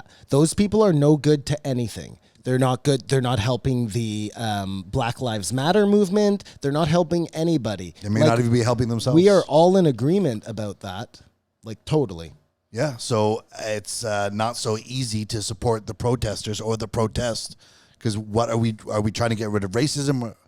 I think we Just- all agreed on defunding the police was in some sort of form or fashion was a step in the right direction. Legalizing drugs would be a step in the right direction. I guess I would say I don't think defunding the police is a step in the right. I think Again, you stop. allocate that money. Listen, we all had different definitions of what defunding the police true. was. My definition was not abolish the police. I didn't say that. What I said was reallocate definitely stop giving them more money every year. That needs to stop. The only way we could give them more money every year is if they said we've implemented a specific training plan that you, the public, have agreed is the way. This is my question, though. That I wanted to bring this up because don't we have police college here? Like, doesn't I think Algonquin it's called have police foundations? Or That's something. it. Yeah, but don't you have to isn't that something that you have to go through at Algonquin? Yeah, That's at but least some. Listen, I'm We don't not. have the wherewithal what they learn. Hold on. Before we get all into it, I don't know what they learn. I'm just saying, is there not a college program here that you have to take? I believe there is. I should know more. Okay. I don't know either. Yeah, you were in the military. Can we just leave this? There's so much more to talk about in this episode. That Sure, go ahead. It was in this episode, by the way, the Jeff Bezos. Okay. It was with him. Oh, was? Not with yeah. So the thing that brought them into the media spotlight was the dog humping Yeah, the dog park study, Yeah, the which dog was rape. rape versus consent of male dogs in the dog park, never in the rain. They were Never in the very heavy rain. Specific Heavy to rain. mention that. So it was 6 hours a day. Like if the person was actually doing this, Well, said 1,000 hours. yeah, so it would have been 6 hours a day for a year. Mm-hmm. And then they had so many like hilarious parts of this thing. Like if a man went in with a male dog, how likely was he to stop that male dog from humping another male dog via humping a female dog? Yeah. Versus humping. Well, a that female, appeals it to was- the person reading it who's like, yes, the It was patriarchy. so funny, man. But yeah, that one actually won an award, right? Yeah, Yeah. from a feminist group. And that's like when you can't even see the joke that's clearly against you, and you are validating it. But not only that, but fuck, I cannot formulate. I think a it word demonstrates in my just confirmation bias. Well, it's because it's what they want to hear. Exactly. head. Well, of course, but when you're so fucking stuck in your ways that you can't even see that the guy's making fun of you, like you're a real twerp, you know. And we have to push back against these people forcing anything down our throats. Well, what's weird was the argument that he was when he was talking about like they want to tear down math because it just keeps the power structure in place. Like I was thinking about it and I was like, how is it possible that if I say to you 2 + 2 is 4, that's me trying to keep my power as a white person against you? Like if I have 2 things there and you have 2 things there, there's no fucking way that you could argue that racism or that the power structure You're has racist made for it questioning it. anything other than 4. Like, what the fuck are we doing You here? can because the man who invented the idea of adding up 2 items was a white male. And we have a friend that would argue it's this crazy. too. We have a friend It's that would totally argue this hard. it's Oh, come on, jump in, buddy. It The is water's warm. fucking crazy. Like, You guys are both racist for even questioning it. Well, we know I'm a racist. It doesn't matter. Yet to be canceled. but he made a really good point, and I know we've all talked about this before, but getting people so scared that they censor themselves. Yeah. Like we are in a time where, and I think they might have even said this in this episode, where we to get an ability to share pictures with friends, we gave up all of our personal information in order to be able to have somebody tell us we're going in the right direction. We give up our location all the time. You know what I'm saying? Like, we did this willingly, and we are so scared now by saying the wrong thing on these platforms that we're willing to censor ourselves. Like, that really is the greatest trick the devil ever played. You know? It's crazy. Yeah. Usual Suspects reference. Sorry? That's a Usual Suspects reference. Kaiser Sose. Thanks. No, it's for the Reformed. But for real, that really is like a real mind fuck when you think about it. And then that just pushes me towards this whole Matrix thing even harder, you know? Because it just seems too...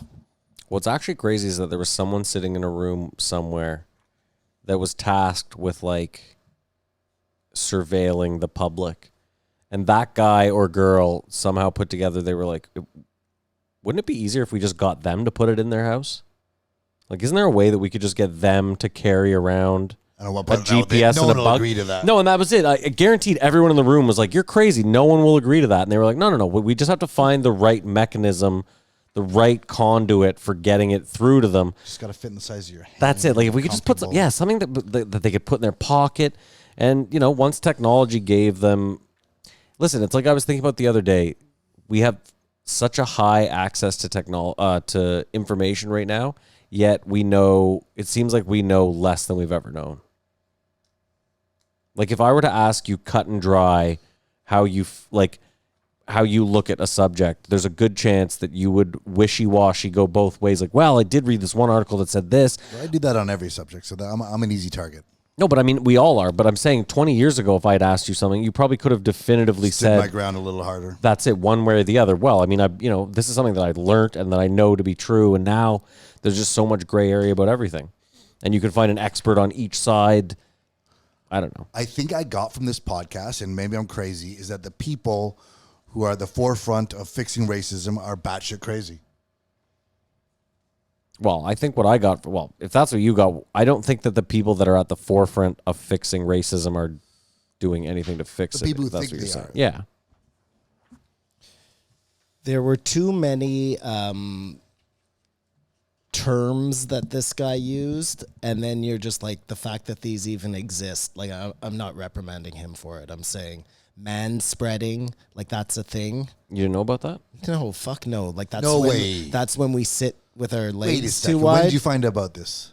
You found out about this just in this week. episode. Yeah, you didn't know about this? No. I have never heard that before in my life. A guy in New York got arrested for it. I It's a sit huge like thing. this, so I'm okay, but I'd like the right to sit You do wider mansplaining, if I though. want all the time. But I'm explaining to you guys, so is that mansplaining? Isn't it, It to is. a girl? Well, that's the funniest when No, he said it's only that. to a woman. When he was said that, I was like, yeah, everyone gets mansplained to. It has nothing to do with gender. If though. you Like, don't know something, I'm going to mansplain it to you. That's like saying everyone's racist. well, everyone is racist. And we're back to where I started. I think the fundamental thing is these ideas that are now being taught in universities, Joe's like, do people pay for these courses? Like, of course they do, is the foundation for cancel culture. And we're against cancel culture. And unfortunately, the only person in politics who's against cancel culture is Donald Trump. He's the only person. Of course. Well, you don't hear Trudeau or anyone like any Democrat saying we have to end cancel culture. So the only politician. I wish, I'm not going to do this. You know what's interesting is when, again, this alt left. It's not even alt left. I guess it's like Run of the mill left, I think. No. But what would you call it? Somebody who says, like, you can't say master bedroom because it's alluding to the slave trade in some way because that's the master's bedroom. And then you find out that that's not even the case. It has nothing to do with But hold that. on. This to me was a little bit blurry because, like, I have a tough time believing that some ad guy in the 1960s didn't have race on his mind when he thought of master bedroom. Right, Kumar? Like, The master's bedroom. Yeah, that was thin-veiled, that theory. that's the thing. And that to me, when arguments like that actually do a disservice, and we talk about this all the time on the other side, like, to me, that kind of argument does a disservice because I can sit there and put 2 and 2 together without it meaning I'm a master race. I can put 2 and 2 together and go. I know, but then you're okay. I totally see what you're saying, but you're then putting yourself into the head. He could be a Don Draper who just had like this amazing commercial about putting a kid under a table. It doesn't have to have anything to do with that, is what I'm saying. But Simon, like just what I'm saying is in the 1960s where racism was still rampant, give me maybe one argument that says that it most likely wasn't. I have to go back and listen to this episode. I don't remember what the reason was why it is called the master's bedroom. It was the time. The master the time bedroom? between racism and the invention of the master bedroom. He didn't explain why. That's my point. Is what he said was it was a Sears catalog in 1960 is where it originated. That was all he said. He didn't give. And my point to you, Simon, was that he doesn't really do it. Again, it took He just me. said slavery ended in 1864 or whatever it is, and because of that timeline, it can't be racist. And that's it. As I was sitting there going, listen, we all know that just because slavery ended doesn't mean racism ended. I understand what you're saying, but in that same breath, it could have been a guy who had an idea that had nothing to do with. Okay, but Simon, just do me this thought process favor of what do you think the odds are? Just do me that favor. Like what percentage? I need to find out what he is insinuating Like, look, if he says it's master bedroom and it's something that's totally plausible, well, then in that case, I'm like, okay, well, then we have something to talk about. If he's saying it's called master bedroom because it's a place where people masturbated, which, by the way, is that one too? That's a better connection. No, but okay, now you're just muddying the waters. Again, I asked you a pretty straightforward question, which you don't seem to want to answer. What percentage do you... No, I've answered you twice now. I can't give you that answer until I find out the reason he's saying it was called the master Simon, bedroom. I'm not... You don't need a reason. I do. Why? Because if it's a probable reason, if it makes sense... You're missing my point, Simon. You're totally missing my point. I'm asking you right now, knowing what we know, that in 1960, someone at Sears coined it the master bedroom. Just knowing that alone, what percentage do you give it that it didn't have some sort of racial undertone to it, that it didn't mean the master's bedroom? Again, until I know what they thought it... Kamar, can you give me a number, please? Like, this guy just won't play this thought experiment. Simon, why do you need to know what the guy thinks? If we know what the guy thinks... I say 30% racist. You only give it master the master of the room. Because if it let's just say it was the masturbating bedroom, that makes and I'm more like, sense. holy shit! Well, that's all they did in the bedroom was masturbate. Then that's going to sway the fucking percent you want me to give you. But Simon, you're not even like think about what you're doing. You won't even play this fucking. This is insane. I'm sitting here asking you without knowing what exactly was going through the guy's head because then we fucking know what he was thinking. I'm going to say 50-50 because I just don't know. So I'll give it. But again, okay, fine. I gave you 30-70 saying I don't think it's racist, but it could be. But okay, but you then said, Kamar, it means the master's bedroom. Master of who? Master of what? Master of the house, I guess, and that's the master of the slaves. I completely understand what you're saying. So all I'm saying is, again, but then even you just said, well, I only give it 30% chance. But is this what we were talking about with him just seeing too much and stuff? Well, but he didn't even see it. Like, are you looking too hard at this one? That's all I'm asking. No, but, so I but want to I'm know. actually. But this is where I'm saying is, you guys are level-headed people. You can't even. I am not level-headed. Yeah, okay, you're actually a fucking maniac. But fine, you can't sit here and say that in the '60s, someone at Sears most likely coined it master bedroom. No, we're not even. You can't. I said 30-70. That means fine, fair enough. Again, like it comes from. I've always Read thought it. It comes from a Sears catalog. No. They're just saying the word thought master comes from the setting the Latin table was magister, racist. meaning On the chief, right. head, or director. So it's the main room in the house. Like that could make sense. That's what I'm saying. Like to me, that's way more likely actually than. And do we even know that it was first coined in the fucking Sears catalog? It could have come on way before that. Well, even then, though, but if it came on way before that, it's way more likely that it was... The timeline was all that was in question. Is it just because he said that doesn't mean it can't be racist? Simon, all I was saying was this. His comment was racism or slavery ended in 1842. The Sears catalog coined it in the 60s. Therefore, it could not be racist. And all I'm saying is that statement in itself is fucking obscene because those are non sequiturs. He should at least say, I guess it could be. Sure. Well, at least give it some credence. Oh, wait, it was coined in the 60s at Sears. That could be a weird coincidence. Fine, it could be, but you like... No, I'm saying. Yeah, I mean, I'm just saying... Listen, I can sit here and say I truly likely believe more than 50% that whoever coined that at Sears was probably dropping the N-bomb on the regular. And do you guys think that if they drop the name off Master, it just becomes the bedroom? That'll be a little step in the right direction?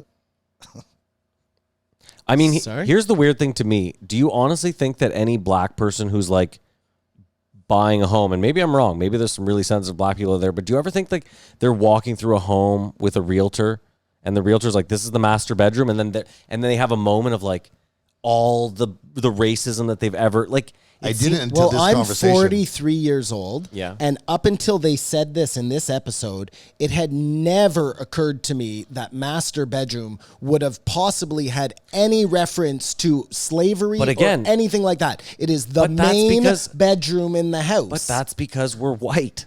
Or that's not what it was about. But again, Simon, it's an easy because we're white. Just at least do I can't the decide who's being more I racist am not saying that these things don't happen. I'm just maybe saying in this case.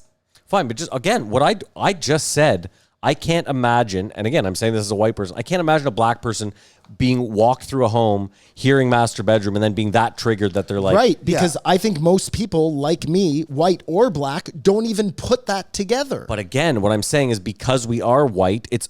Of course we're not going to put it together. Do you not see that at least? Like, what would be more disturbing would be the golf tournament. what do you mean? The Masters. Oh, well, I mean, they wouldn't even let black people on the fucking course for X amount of years, so they still don't let women on the course. sorry, They still but- called the Masters. And they still call it the Masters.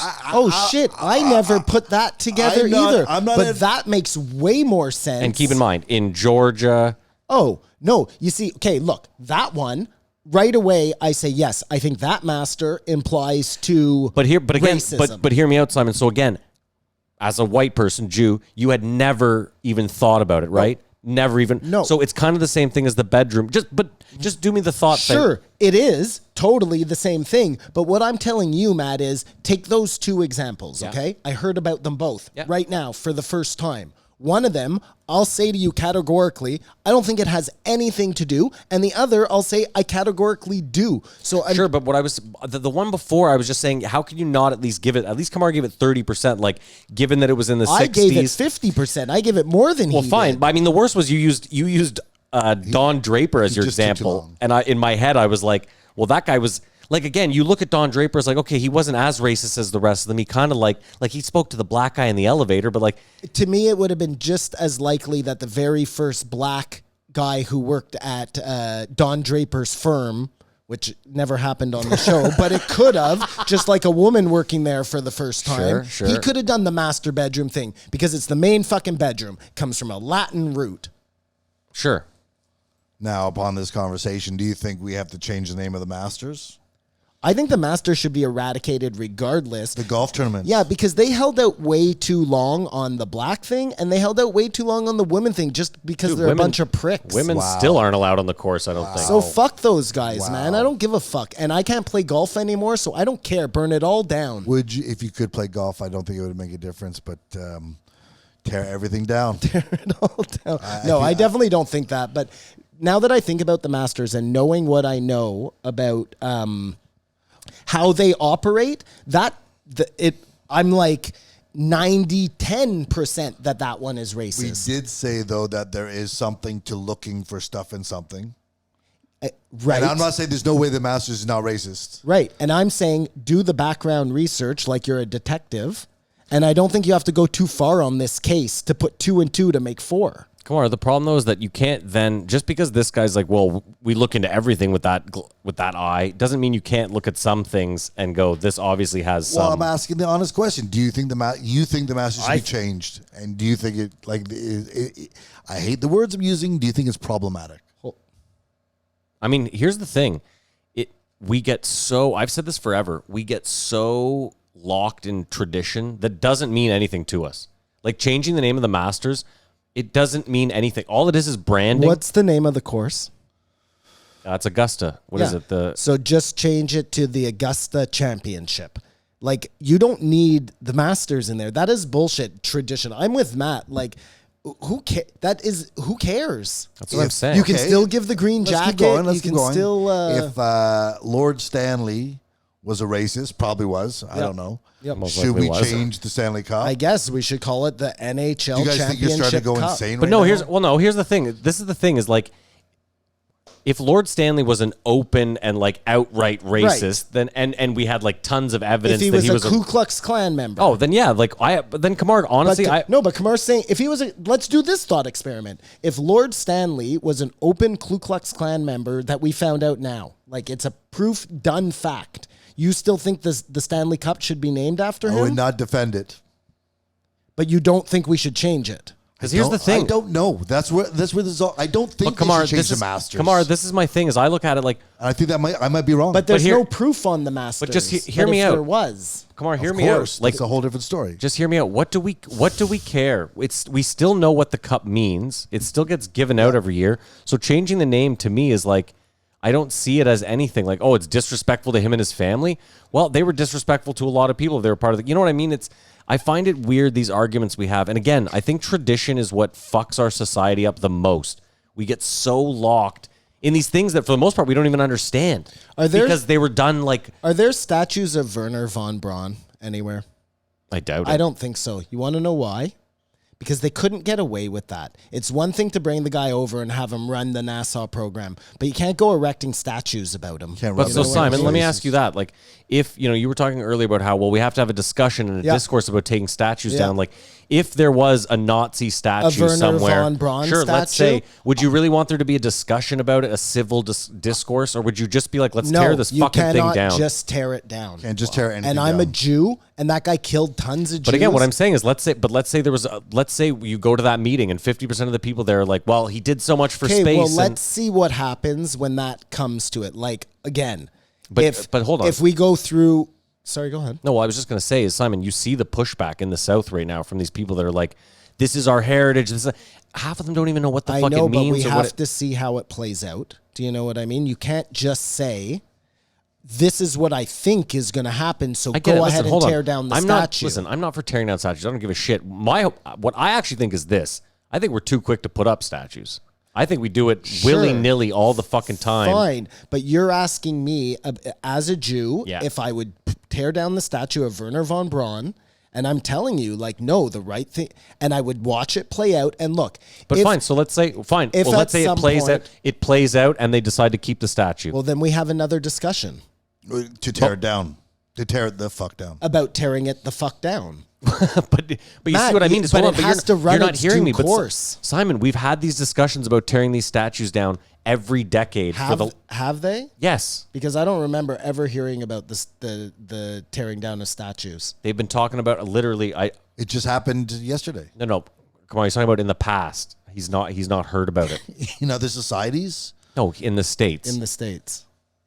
I don't know why. Like, I didn't know it was even an issue. And I'll send you articles from the if I past. had, Was statues being torn down? You did not know that was an issue at all? I'm sorry to look at you like this. well, where are they tearing down lots Everywhere. of statues? For decades. Are you having me on?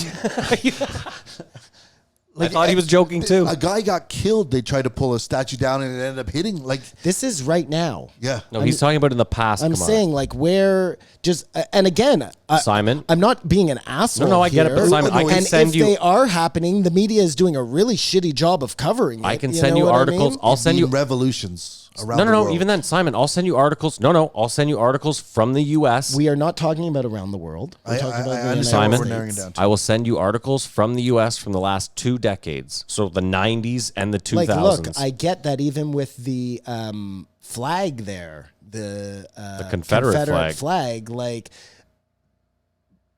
but I guess my point is, look, if you had, and I don't know how it works over there, but let's just say in Canada, okay, that we had a flag that was racist to a group of people. Well, the Canadian flag is.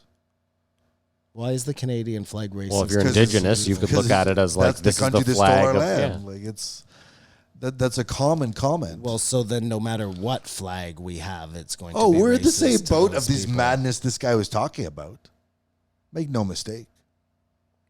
I don't want to do this anymore. But do you guys, What don't you want to do? Do you guys anymore? think the Confederate flag being banned will have a positive effect down the road? And you can't just say when something's done, say, "Oh, that didn't fix anything. We've got to wait for this to." Well, but if the Confederate flag really is a bad thing, then you just get rid of it. Well, and You that's know what's what I mean? happened. Well, I can't see, honestly, Kamar, I can't see how banning the Confederate flag couldn't be a good thing. But this is what I mean. So this is something that they were fighting, that everybody's been fighting for, to get rid of the Confederate flag, and it's happened now. Yeah. No, not really.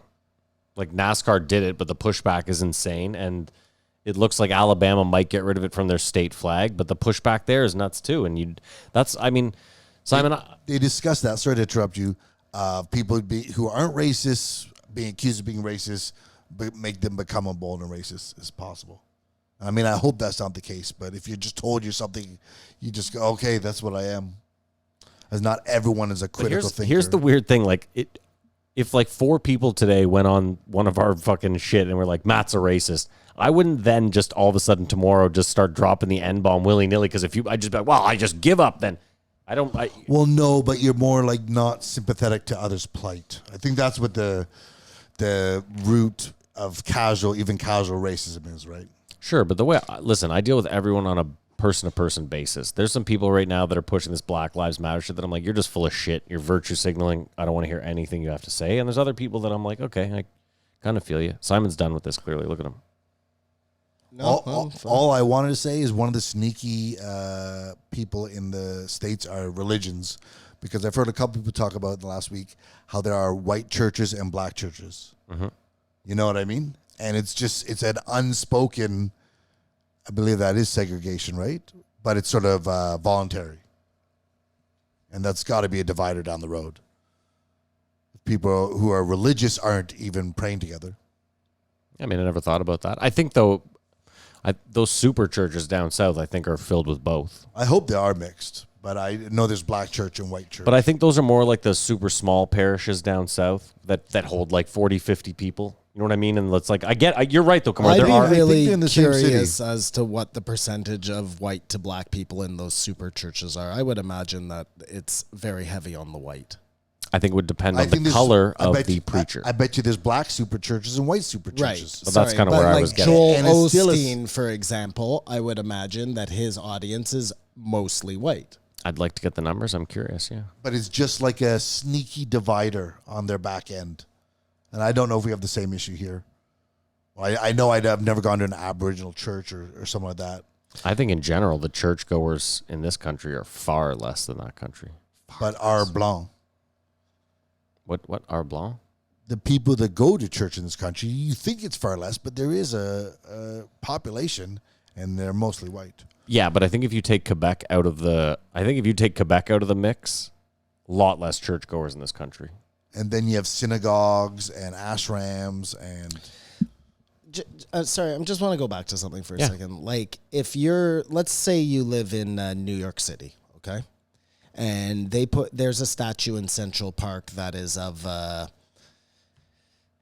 political figure who we now know is a pedophile, okay? And it is, we know this, and it just doesn't make sense that statue is still up, because pick a guy, Bill Clinton, we now know is definitely 100% a pedophile, okay? You don't think that by taking that to like the city council or whatever, eventually, there'll be some pushback, but eventually that they're going to take that statue down? No, I think we've proven that, again, the woman in the last one was like, all you need is a little bit of doubt. All you need is a little bit of doubt. All you need is one person at that meeting that was like, do we really know he's a pedophile?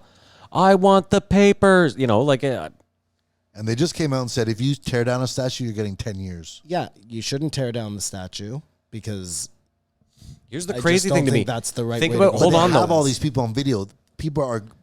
Let me ask you guys Gonna this, get though. arrested. Think about that statement. You're going to get 10 years in federal prison for what? Knocking down some marble? Like, what are we doing here? Like I said, they tore down the one statue and killed a guy. Okay, fine. It was just, you know, like... Well, that should get you time, It but has to be done. Well, that's an offshoot, but it's just dangerous to have a bunch of crazy people standing around a statue and pull down the rope. guess I'll It's got to give be you- done up I mean, to listen, code. it's... I guess I'll give you a good example, okay? What if somebody just decided the White House is racist because it's called the White House? Or it was made by slaves. You could Well, have no, gone let's there. just go with the White House Okay, because sure. it's And the they White painted House. zebra stripes. No, and they said, and you know, I think that the number 1500 Pennsylvania Avenue, whatever it is, I think it's 1800. that's what represents 1700. the White House, and I'm going to tear it down. Like, can he or she just go and do that? I think, and then they can spend 10 years of their life in jail. No, but this it's like the statue. Like, yes, it should be fought. If the White House is named the White House because it's Simon, a whites you're only pointing at me like I establishment. don't want people doing this either. I'm not, but I understand why if you were looking at the statue of a pedophile every day and you got raped relentlessly as a kid, I can understand why you would be in the mood to tear that down. I totally understand. And as a guy, like you said, But here's the problem too: is like you could sit there and be like, I think that the Werner von Braun statue should be torn down, but I wouldn't do it. That's also because you probably haven't been persecuted to the level of like, imagine if you had a number tattooed on your arm and you had to walk by that statue every day. You might have a totally different feeling than the way you feel about it, right? no, but I do. I don't have a tattoo on my arm. Obviously, I have relatives who died in the Holocaust. Okay, but hear me out. But again, and I'm not taking that away from you. What I'm saying is imagine being one of those relatives. They would see it far differently than you do. Again, I'm not saying that you can't. They can't hear you. Simon, you can't talk right now. You're Oh not my on God, mic. he's This just is the dropping worst N-bombs. podcast This ever. is unbelievable. He's just What the dropping hell is going on? N-bombs. What the hell is going on? He just started swearing. Yeah, and what a cursing, maniac.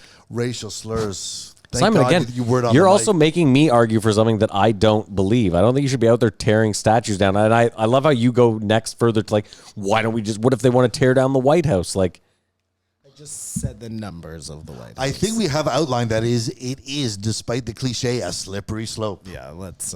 And there's a prom trying to pick out the good deeds of fucking racism and the divisive just fucking bullshit. I feel like I argued every different side of this I think so. topic. Simon, first of all, I don't know why we make statues. It seems like a very archaic thing to me at this point. I agree. The only statues we should be making are like artistic statues. Icebergs, fucking deer. You see they tore the deer down, the elk? No. Yeah, there's an elk statue in Who did the Seattle. elk? Who the elk hate? Because they're just tearing things bear? down. That's just, but that's the Bear highlight racism? of, at this point, any statue will go, you know? Yeah, I think you argue both sides because you find yourself Oh, I in don't your journey know. I just- on both I sides don't of know. I don't everything. I hear something that enrages me and I argue that side of it, and then I hear something that enrages me on the other side and I argue that side of it. Don't listen to me, obviously, unless I'm talking about shrinking people. I just try to put myself in someone else's shoes. And like, I think to myself, like, again, I'll use your example. If there was a Hitler statue in the States right now, you would be rightfully up in fucking arms I would about be it. right up in arms, Matthew, 100%. But if we all just go around tearing down things we don't like at the drop of a hat. I get it. But Simon, you also, does it not even make you sit there and say like, keep in mind too, it's not one Hitler statue. Imagine if you knew that there was like a Hitler statue in every city for like the next 10 counties. You know what I mean? Not, and then it would just, so not only are you fighting an uphill battle, but then you have to think to yourself every day, how did we let this happen? How did we put up these statues? Yep. It would, would That's be, all I'm saying. it would be hard to keep That's all your I'm saying. anger in control. And I still think that we have to, because if we don't, nothing good will come from it. Listen, I agree. Lighter heads should prevail, but I'm just saying I understand why angry people do angry things. And I also think we, being as old as we are, forget what it's like to be young. I don't think it's a bunch of 40-year-olds out there doing this. Do you? Nope, but I also I know think it a is not. lot of the kids out there doing this, because I agree, it's the youth, some of whom are They're 40-year-olds that are righteously teaching them, though. Sure, you might be right, but righteously angry, and the other half are just taking the opportunity Sure, to cause yeah. chaos. So, and that, but I mean that's always going to be the way of the world. There's no avoiding that. There's no such, I guess. But cancel culture is a bad thing. That's what I got from this podcast. Well, we've are you all right, Simon? He's just dying. We've already established that cancel culture is not something that we're fans of, so. And it No, is but- interwoven in fighting for these causes. What did I agree we had to cancel? Because I ended Pedophile up statue. arguing both sides of this thing. Werner von Braun statues. No, there was something else that I said we should. The Redskins. We have to take that away. Well, that's on the And table the right now. That's Stanley interesting. Cup, if he's a fucking Wow, I just put that out for racist. argument Reagan. Now we've So there we've are killed his family members. there are some things we, We have have his to take granddaughter. out. Anyways, let's for move on. rats. We're getting a cease and desist tomorrow Let's from move Lord on. Stanley's Let's move fucking. on. So the boys think they should change the Masters. Be on notice. Oh God, Well, no, but listen. There's some things that just seem at this point like we only hold on to them for tradition, and we let old people that can't even explain why they care about shit. Like if you said tomorrow I want to change the Masters, and someone was up in arms about it, and you asked them why, their underlying thing would just be tradition, and they would have no real or racism, and then you know what I mean. Well, I respect that. I guarantee you, I would put my own money on this, that you go and do a census of those old guys who are members at the Augusta National Golf Course, that most of the answers are going to have to do with racism, why they don't want to change it, and not tradition, Dude, we're forgetting that Tiger Woods won the Masters in 1999. And VJ played there. And that fucking, who was the dude that was like, oh yeah, tell him next year not to serve fried chicken at the thing because he'll be serving. Because you picked the dish. Yeah, but so he picked fried chicken, and there was that golfer who on camera while being interviewed was like, tell him next year not to choose fried chicken. Actually, it won't matter. He'll be serving food at the banquet next year. Said that on fucking camera. I Tournament's gotta heard go. the fried chicken part. I didn't hear Tournament's the gotta banquet go. part. Are you sure about that? Pull it up. Tournament's got to go. Let's rate it. Oh, we're done with this guy. Okay, Yeah. James Lindsay. I give it a. This one got totally out of hand. I'm sorry, Matt. That's fine. I give it a 4. Yeah, it was one of those ones where I was just in a huge agreement, confirmation bias, and I give 4. You give it 3 4s? Come on. No, I was Gives it a teetering on the 12. 4.5, but I give it 4. I just skidded out of it. I was in 4. I mean, I was about to give it a 4.5. You know what? No, I'll stick with my 4. Like I said, there was just a few. When we sit, this is why I like sitting down sometimes, is because I get to hash out shit again. Like I never really, without sitting down and talking to you guys, Kamar, would have put together what I put together about the master bedroom thing. Like I was just on board with him. We're like, oh yeah, Sears made it. Oh, really? Yeah, it was only You sitting. rethunk. It was only sitting here with you guys where I was like, wait a minute. It was in the 60s that Sears came up with it. That doesn't necessarily mean that it doesn't have racial undertone. You know what I mean? When Like, I heard it, I just said that explanation doesn't sound thorough enough to bear that it's not racist. I mean, I didn't. I just took it at face value and was like, yeah, sure. I guess, whatever. Because I was already, again, when you're on that, yeah, this guy's right. You get that head of steam. Like, he's right.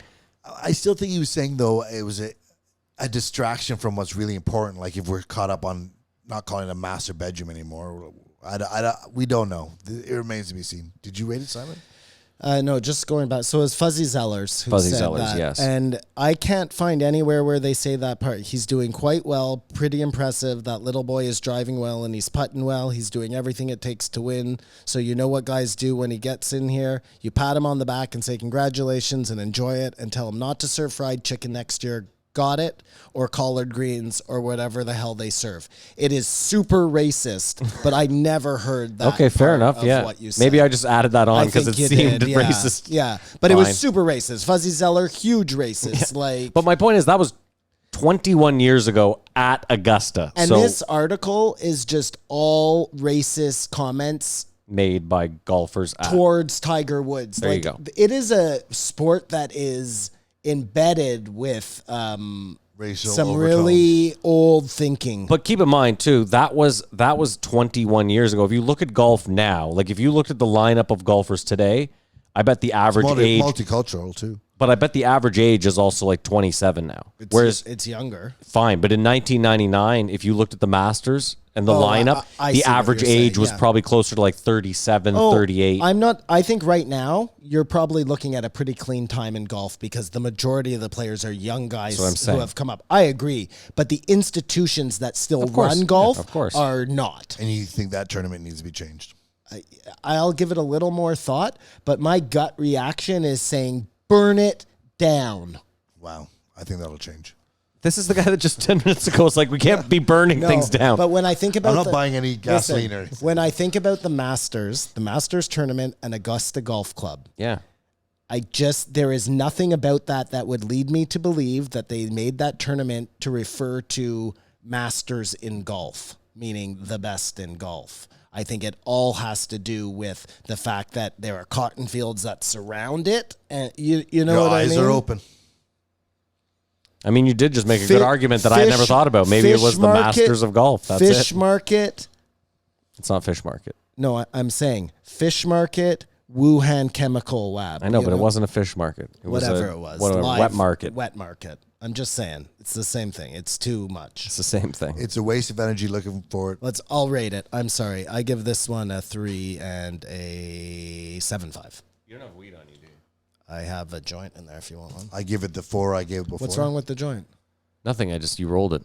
Yeah, but I haven't put my lips on it You licked the fucking thing. like a long time ago. Oh, yeah, that's how this works. Was it outside in the UV? No. You're gold.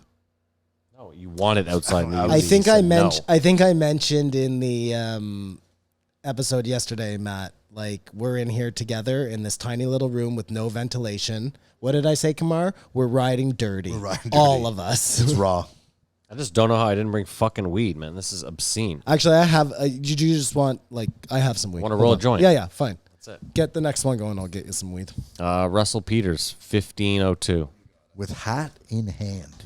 Who, Russell This Peters? is going With to be hat difficult. in hand. For me. I don't want to go too hard on Russell, but I mean, I think listeners know I'm not his biggest fan. But there's something about a guy who, with lots of money, who goes through 2 women and has kids with them. Let me say this. I can't remember who it was. Oh, was it Kevin Hart? Kevin Hart had like a story about going to dinner with like a murderer's row. Remember? He was like, it was Chappelle, Chris Rock. Wait, this is Russell Peter? No. What I was saying was when Kevin Hart said that dinner story, I was like, holy fuck. That would be incredible. When he was on the podcast. Until Russell Peters said his story about going to Eddie Murphy's house. And then I was like, never mind. That's the fucking spot to be. The lineup of people that he said were in that basement. But did you feel like he was just recounting a story or dropping names? Both.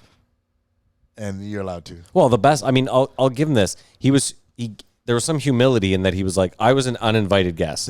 I had to be brought along by Tiffany Haddish. It's sort of awkward. Yeah, I mean, he gave himself the pat on the back. And the funny thing is I couldn't tell if it was a slight from Eddie Murphy. Like, hey, Russell, good to see you. Wow, you know what I mean? Like, this is you were definitely rendition. not We only know invited. his side of the story. No, but that's my question is, was Eddie Murphy's... Did Russell not read into it? Was Eddie Who the Murphy fuck secretly brought like... Russell? Yeah. Oh, Russell, good to see you here. Yeah, that's what I'm asking. Yeah, I guess as the critique is, I thought he was a little name droppy. 16% THC, Simon? Fucking throw this in the garbage. That's not the weed. I think he went to Joe looking for hope. You think he went to Joe looking for hope? No, I think He he just... needed a G up. I don't know. Maybe Joe just asked him to go on. You ever think of that? It's possible. And do you know how much percentage your weed is? Yeah, 68. This guy. That's a big percentage. Yeah. Is this what our relationship's going to be like from now on? Because if so, just fuck off. No, it isn't. But that's a weird. Don't butt. When you walked in, we were just talking about Russell Peters' story about when he showed up uninvited to Eddie Murphy's house. I caught on. Every story Russell Peters had involved a famous person. Okay, you agree with me. That gets a little tiresome after a while. And the idea that this guy, and I get it, Russell Peters, from everything I've ever heard about him, he's super generous. Let me ask you this, the though. idea that he is now kind of like hat in hand and needing to do a podcast to make money, I'm having a hard time believing that. Hat in hand. We found out in this podcast that he bought Joe a Breitling. You know, he gave Joe Breitling. He didn't Gave it buy to him it for off his him. wrist. And I think I heard in his voice like, sometimes you give someone something and it's not a good idea. Anyways, sorry. And again, maybe I'm wrong. Maybe he really is hard done by now. Simon, can I also point out that we often do this where famous people come on and they're like, I was golfing with Chris, and then you find out it was Chris Rock, and you're like, oh, you dick, you didn't even mention. So, you know, Fair enough. I can give a benefit of the doubt for 3 stories or something. But fair enough. Fine. 2 baby mamas does seriously fuck up your finances. And I was saying right off the top, there's something wrong with Russell. If he's so rich, like, to not make a relationship work or something. No, Like, forget about making a relationship work, dude. Fool me once on the prenup. Yeah, exactly, Maddie. That's crazy. whatever angle you want to take with this, there's something wrong No, with Russell. I have to go with that angle. Fool me once on the prenup. The what are you, second nuts? one is iron fucking clad. Yeah, No, but I Russell, think that's on children you. change everything. I don't give a fuck. Like Listen, paying children payments, change support payments. Are you talking about like alimony and shit? Dude, If you're the breadwinner, you just go after custody. we'll see what happens. You're like, this bitch doesn't make $2. I feel like Russell was spending outside of his means or at his means. Russell cheated on all of these women, and that's Whoa, I didn't what say that, happened. but probably. No, well, that's what happened. I'm sure.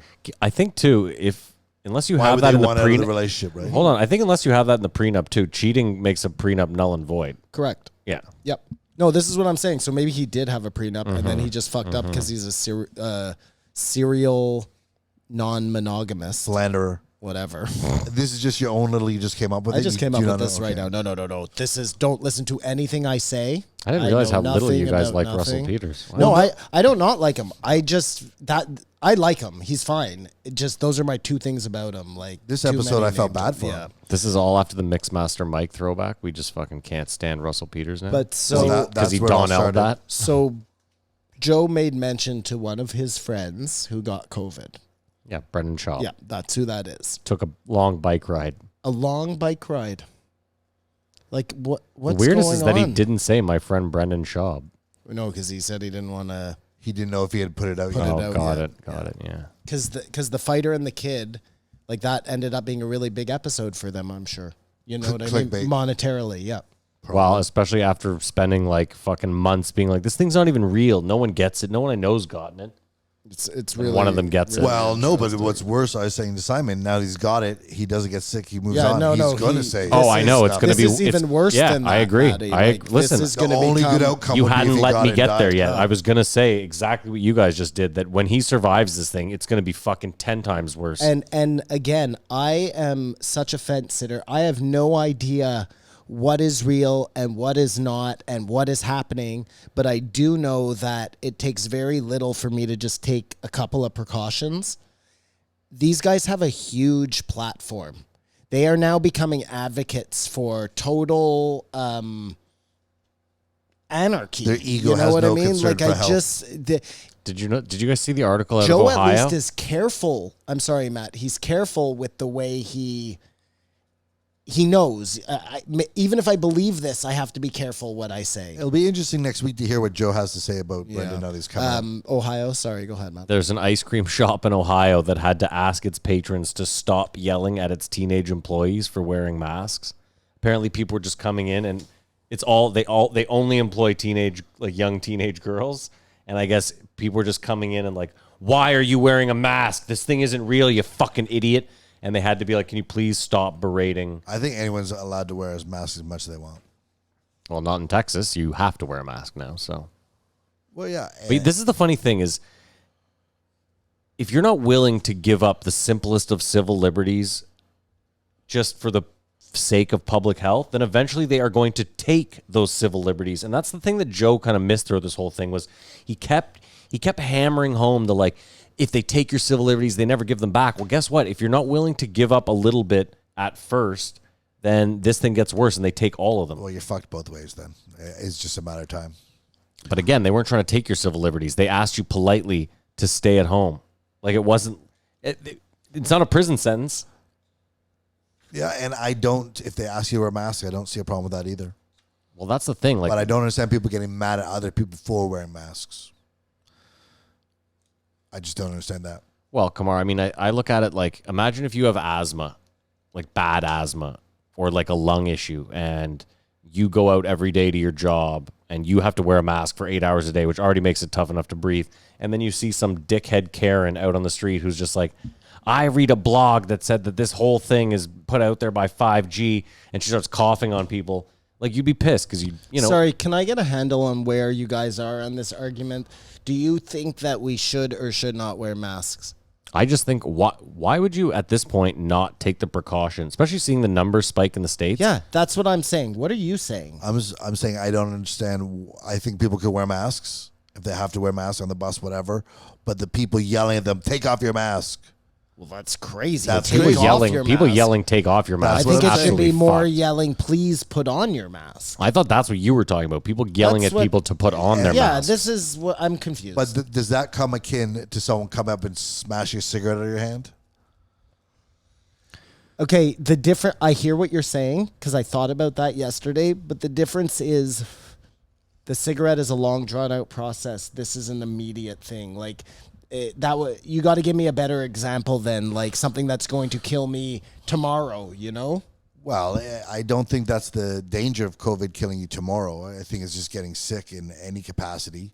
But Well, it happens very fast. It's over a 2-week period and then you're in the hospital and then, you know, like it's not. Here's the rare weird cases. weird thing is I'm about to say the problem with COVID is that it isn't as deadly as, like, let's say it was AIDS. yeah, it could have been. But that's a good question. AIDS Like, is But let me AIDS. ask you this. So Magic Johnson's still alive. Do you wrap your dick up? If with AIDS in sex, no, I don't think so. Well, okay, you're a terrible example, and you're married. So my point is, Of people. course you still wear My a point is people still use condom. Magic Johnson's been alive with AIDS you- for like but 20 it's years. not just AIDS you were Yeah, using you the use condom it for for. There's gonorrhea. all Fine, sorts okay, of fine. Let's say herpes. but let's say like- there was just AIDS. Okay, let's say just AIDS Yeah. was out there. Yeah. Would you still rock a condom? Well, if we found out that AIDS was a hoax, Well, no. What I'm saying is, if you found out that, like, well, you know, some people live 20 years, some people live 10. no, I would still wear the condom because why would you take that chance? That's my point. Is like Yeah. I don't. Even if it didn't kill me, I don't want to get COVID. It's like saying the flu doesn't kill you. But that's- I don't want to get the. But hold on. But just hear me out. I don't want to get the flu. No, exactly. But that's don't wanna you get anything. who's. This is also for other people. Yeah. Like this is twofold. You Yeah. know, you're not just taking care of yourself. Fine. Yeah. Exactly. Social responsibility.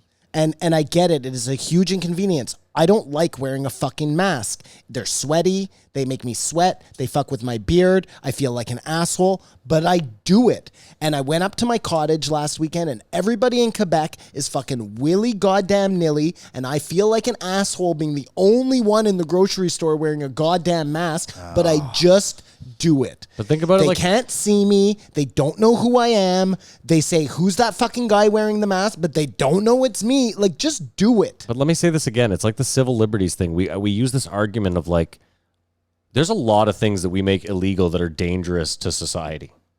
A lot of things. Drunk driving. That's a perfect example of something that we have deemed, hey, if you do this, you are 100% are a danger to yourself and society, so we will throw the book at you when you do it. It's the same thing with a mask. It's not to the same degree, but like they gave that woman, there was a woman going around coughing on paramedics, and they gave her like 6 months in jail or something, which, again, I don't like the idea of going to jail. I think the idea of throwing people in jail for like sort of weird I mean, you could argue But if that someone is came up violent. and coughed on you, you'd punch him in the face.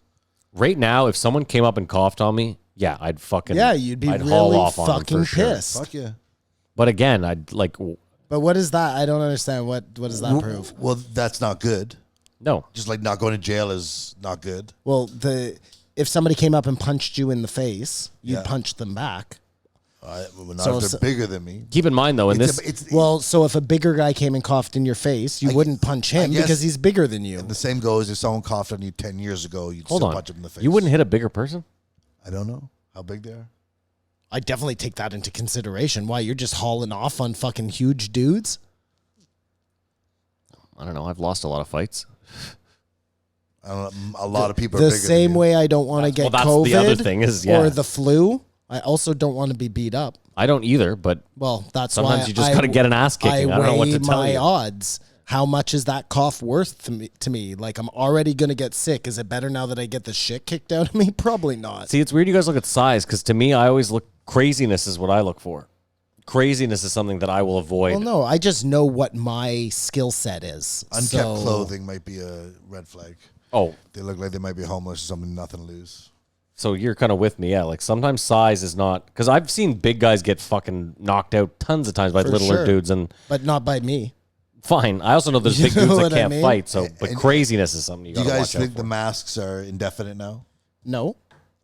You think 'Cause there's, if there's some there's, point where a vaccine, yeah. except if it's from Bill Gates. Then, but that'll still eliminate the masks because most people will take the vaccine. No, Kamar You just won't be most people. Kamar just knocked it out of the park. I don't think the masks go away because there's too much disinformation out there, and I don't think enough people will take the vaccine. Well, look at China. They've been wearing masks for a really long time. All of most of Asia, it's very common. It's common. Yeah, and we not thought it even was a we thought it oppressive was thing. because of smog. It had nothing to do with smog. It's because China has been fucking doing this shit for a long time. It shows us how uninformed we are. Population control. You have 2 kids. Shut the fuck up. What do you mean? He's got you there. I mean, you weren't helping. You should have wrapped your fucking dick up. You Population added the control. You added 2 people Talking pissing in a about river. China. Yes, and I'm talking about you. Well, he wants what does control that of have to do population with everywhere. anything? Oh, okay. I'm saying if you want to control population, everyone I needs to don't stop having want to kids. control population. I'm saying China has been controlling their population for a long fucking time using Look at this- viruses. look at this And we fucking think guy. it's a bad thing. You said it. You said it like you were for population control. So that's how I took it. I'm not. The heat's getting there. Back to I'm cool. Russell. I thought the saddest part was when he admitted he does a cameo. Sorry, say And that I again. only When he had admitted one what? kid, Matt. I have a stepdaughter. Touche. So go Touche, fuck Simon. yourself. Still one more person pissing in a river. I don't give a fuck. Even China lets you have one kid. It's true. Kamar, say that again, please. Russell Peters admitted that he has his own cameo. Cameo is a service where you can get someone call up a person and leave a video message for them. Oh, so like you give Russell Peters $500 and he'll say happy birthday to Simon. Yeah. Gotcha. Oh my God, he really needs the money. Well, he said in the show, I have to go do a cameo after this appearance. Oh, I thought he meant like a cameo, like in a movie. No, I have to look at my phone and say happy birthday, what up, or something. So yes. First of all, you guys are fucking nuts. There is no level of fame I could get to where I wouldn't be like, I will leave a 30-second voicemail for someone for $5,000. Get the fuck out of here. probably. Kamar, you, first of all, I don't think so. You would sell your tits to the highest bidder Fans right now. only, all that stuff, but I don't know about cameo. Do you know how much it costs for me to send Russell Peters to send you a personal message? How much? $500. There you go. Chris D'Elia's is like $90,000. So there you go. I I would would. put it out crazy. If you're gonna pay this, fine. That's what I would do.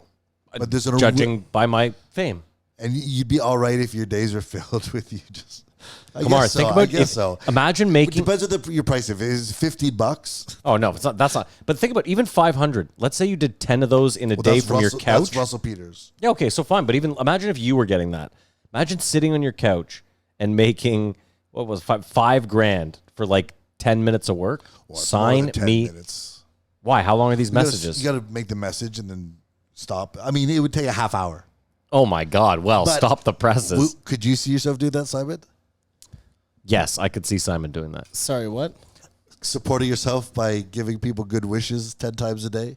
Simon, imagine if I could make money like that, me personally, I would definitely do that. There we go. 100%. Yeah.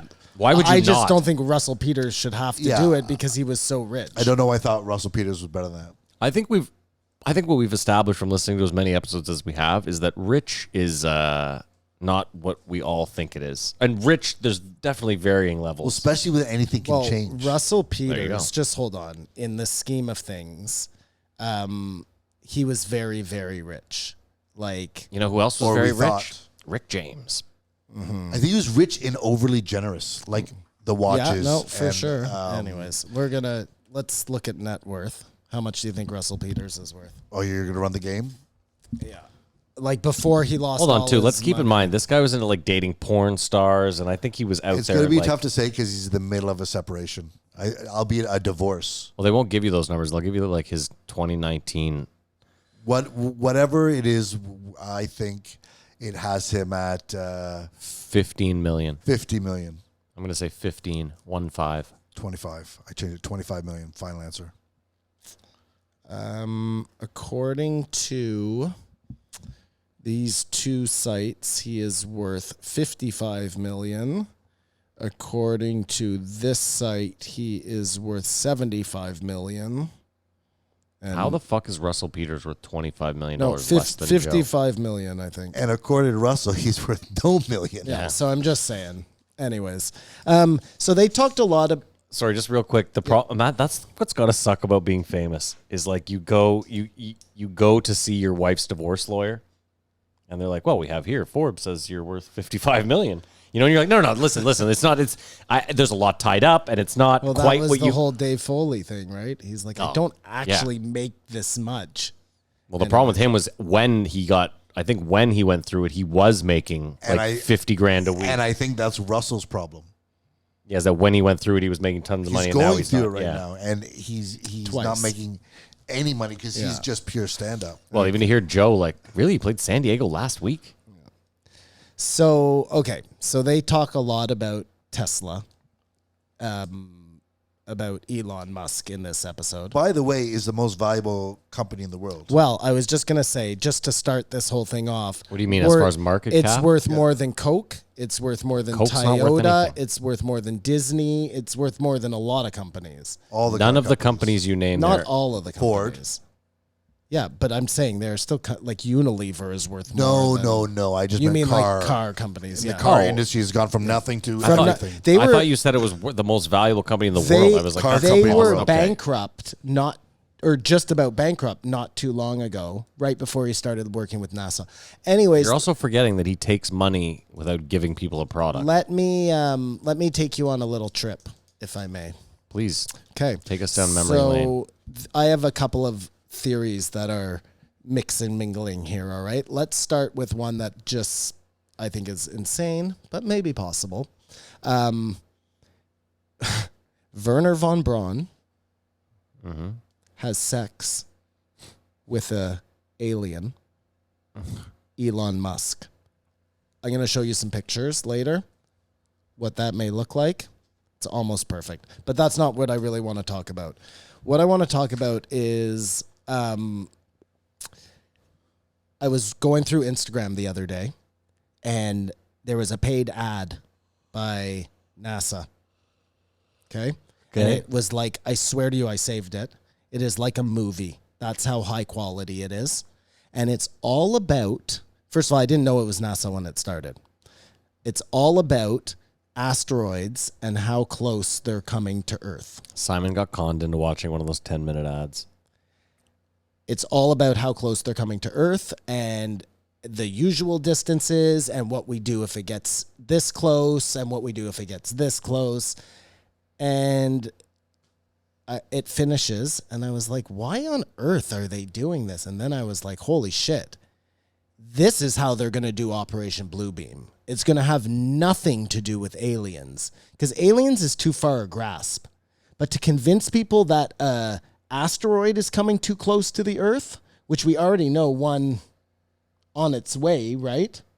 Or it just happened. That was like 2 years The ago. Magnabla is still on its way. The Magnabla. Yeah, exactly. Is still on its way. Magnabla, sorry. The Manuglabla. Yeah. Exactly. That's what they're going to do, man. And that will That's- strike. Fear into everybody, get everybody on the same page so everybody's working together and they get their one government like they've been looking for this whole time. Ooh. Conversely, And I realized, oh shit, all these pictures of Earth from space, they're all CGI composites, and NASA admits it. Wow, our first clean drop.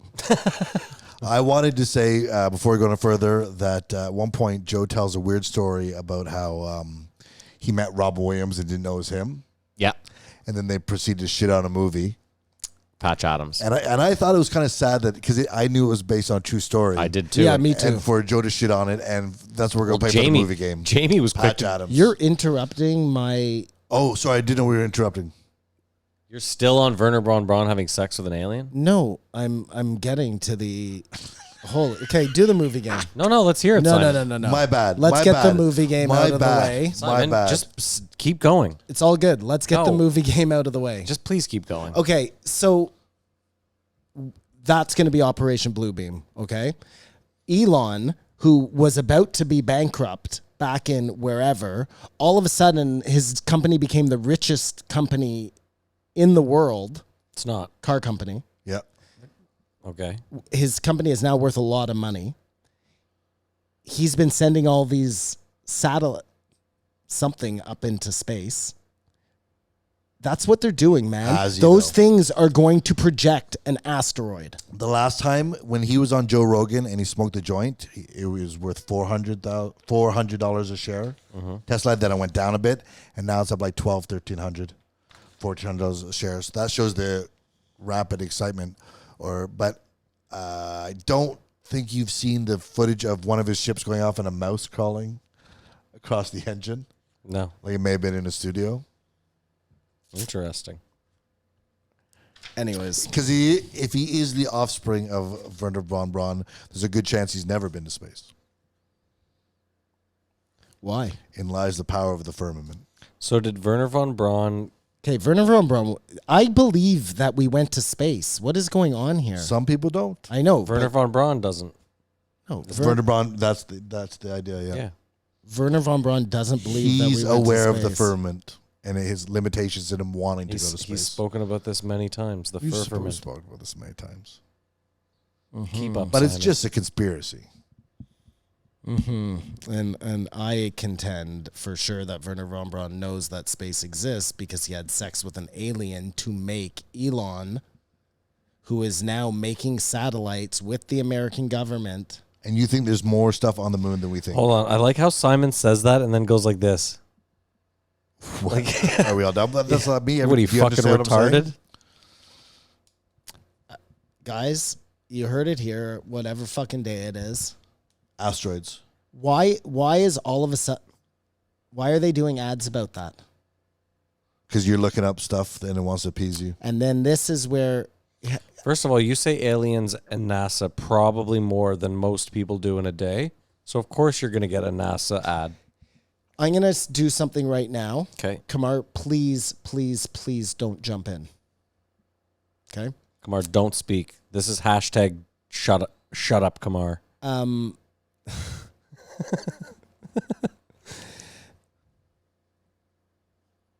has been working heavy with the American government. Okay. Okay?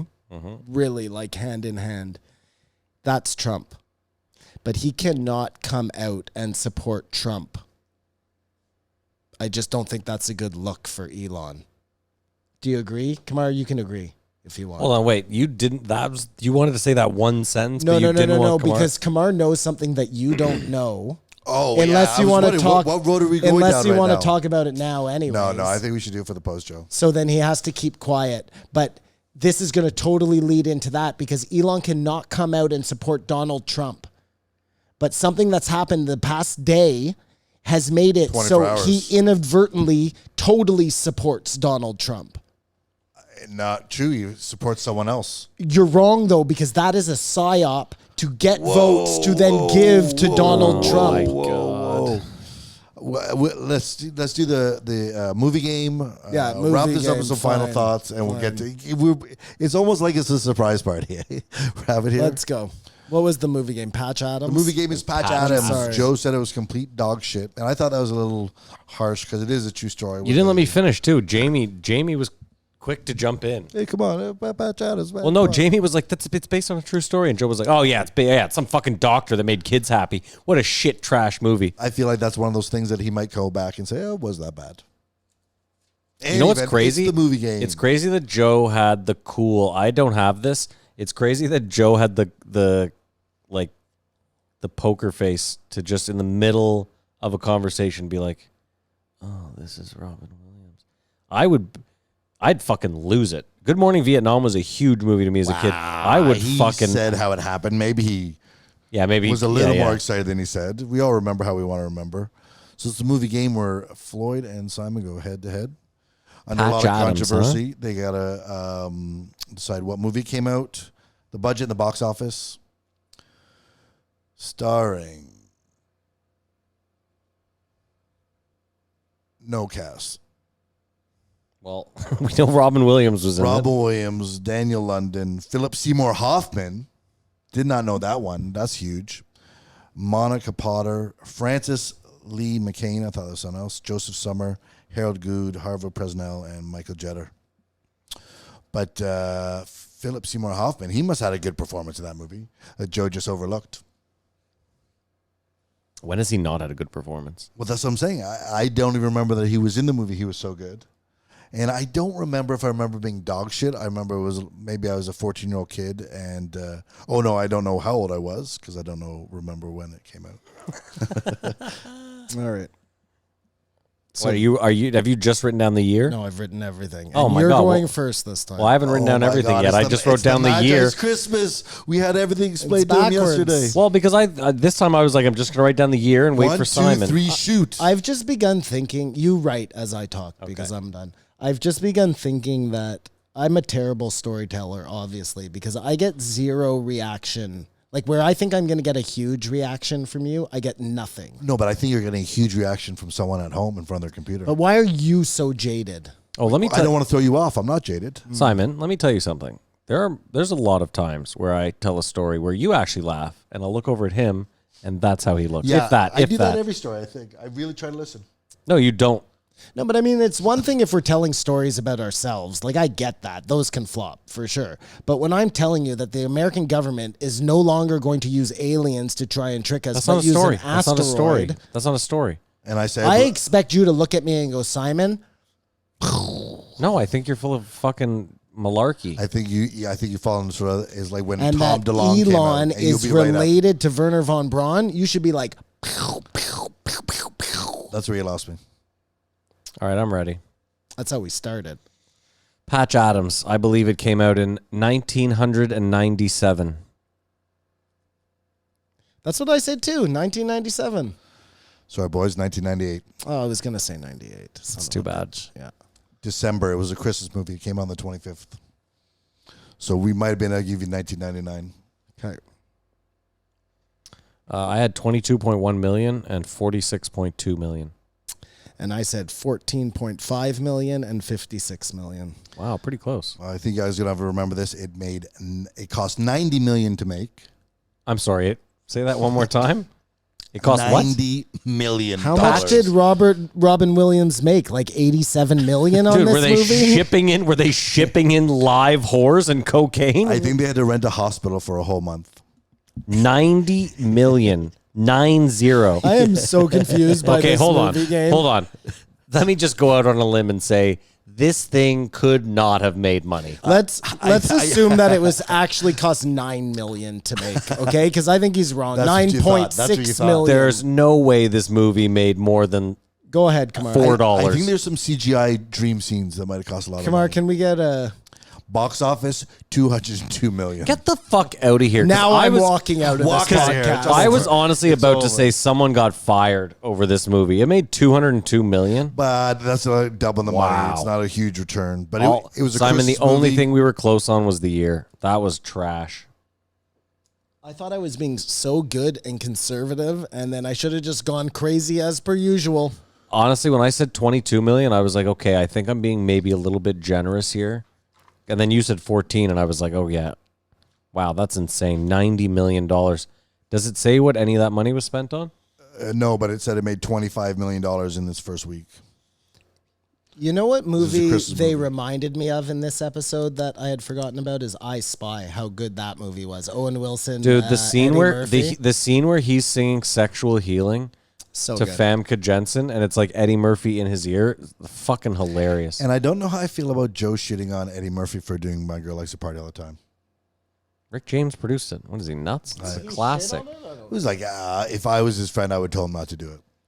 That, that song wasn't is for a Eddie. classic. Yeah, it was for Party All the Time. I'm sure. Of Really? It. I'm sure of it. So Joe is 100% going to Austin. That's Yeah. Thought What's he in was the going bag to now? Austin. Who knows what news broke that can day. feel that money in the bank. You think he'll be there by September? You think he'll? Okay. 100%. It was also interesting how he said to Russell Peters, because he asked him about Spotify, how he really wants to come out guns a-blazing. That's very interesting what guests he'll have. Like, what if he had Ghislaine on? Well, he's definitely not having Ghislaine on. This is how you want to do this? That also makes me think. That We also save Ghislaine until No, now, no, no, no. Oh, and sorry. this is how you sorry, want to sorry. do this? Okay, we You know what? wrap it up. We talk about the money all the time. It makes me think that there's some sort of incentives woven in there somewhere. Them building the studio out there or whatever. No. I said that. No. I mean incentives number wise. So like if you can crack, maybe even for example, if you can get to X amount of downloads before December. On top of what we already agreed to, you get this. Yeah, that's totally possible. Well, Russell needs some of that money now. He'll be on 40. He'll be on like Tom Papa. Russell starts bringing over bread weekly, and I feel like it's almost the last time he was on, Russell was laughing and Joe was doing well for himself. And now it's Joe's in a new stratosphere, for better, for worse. yeah.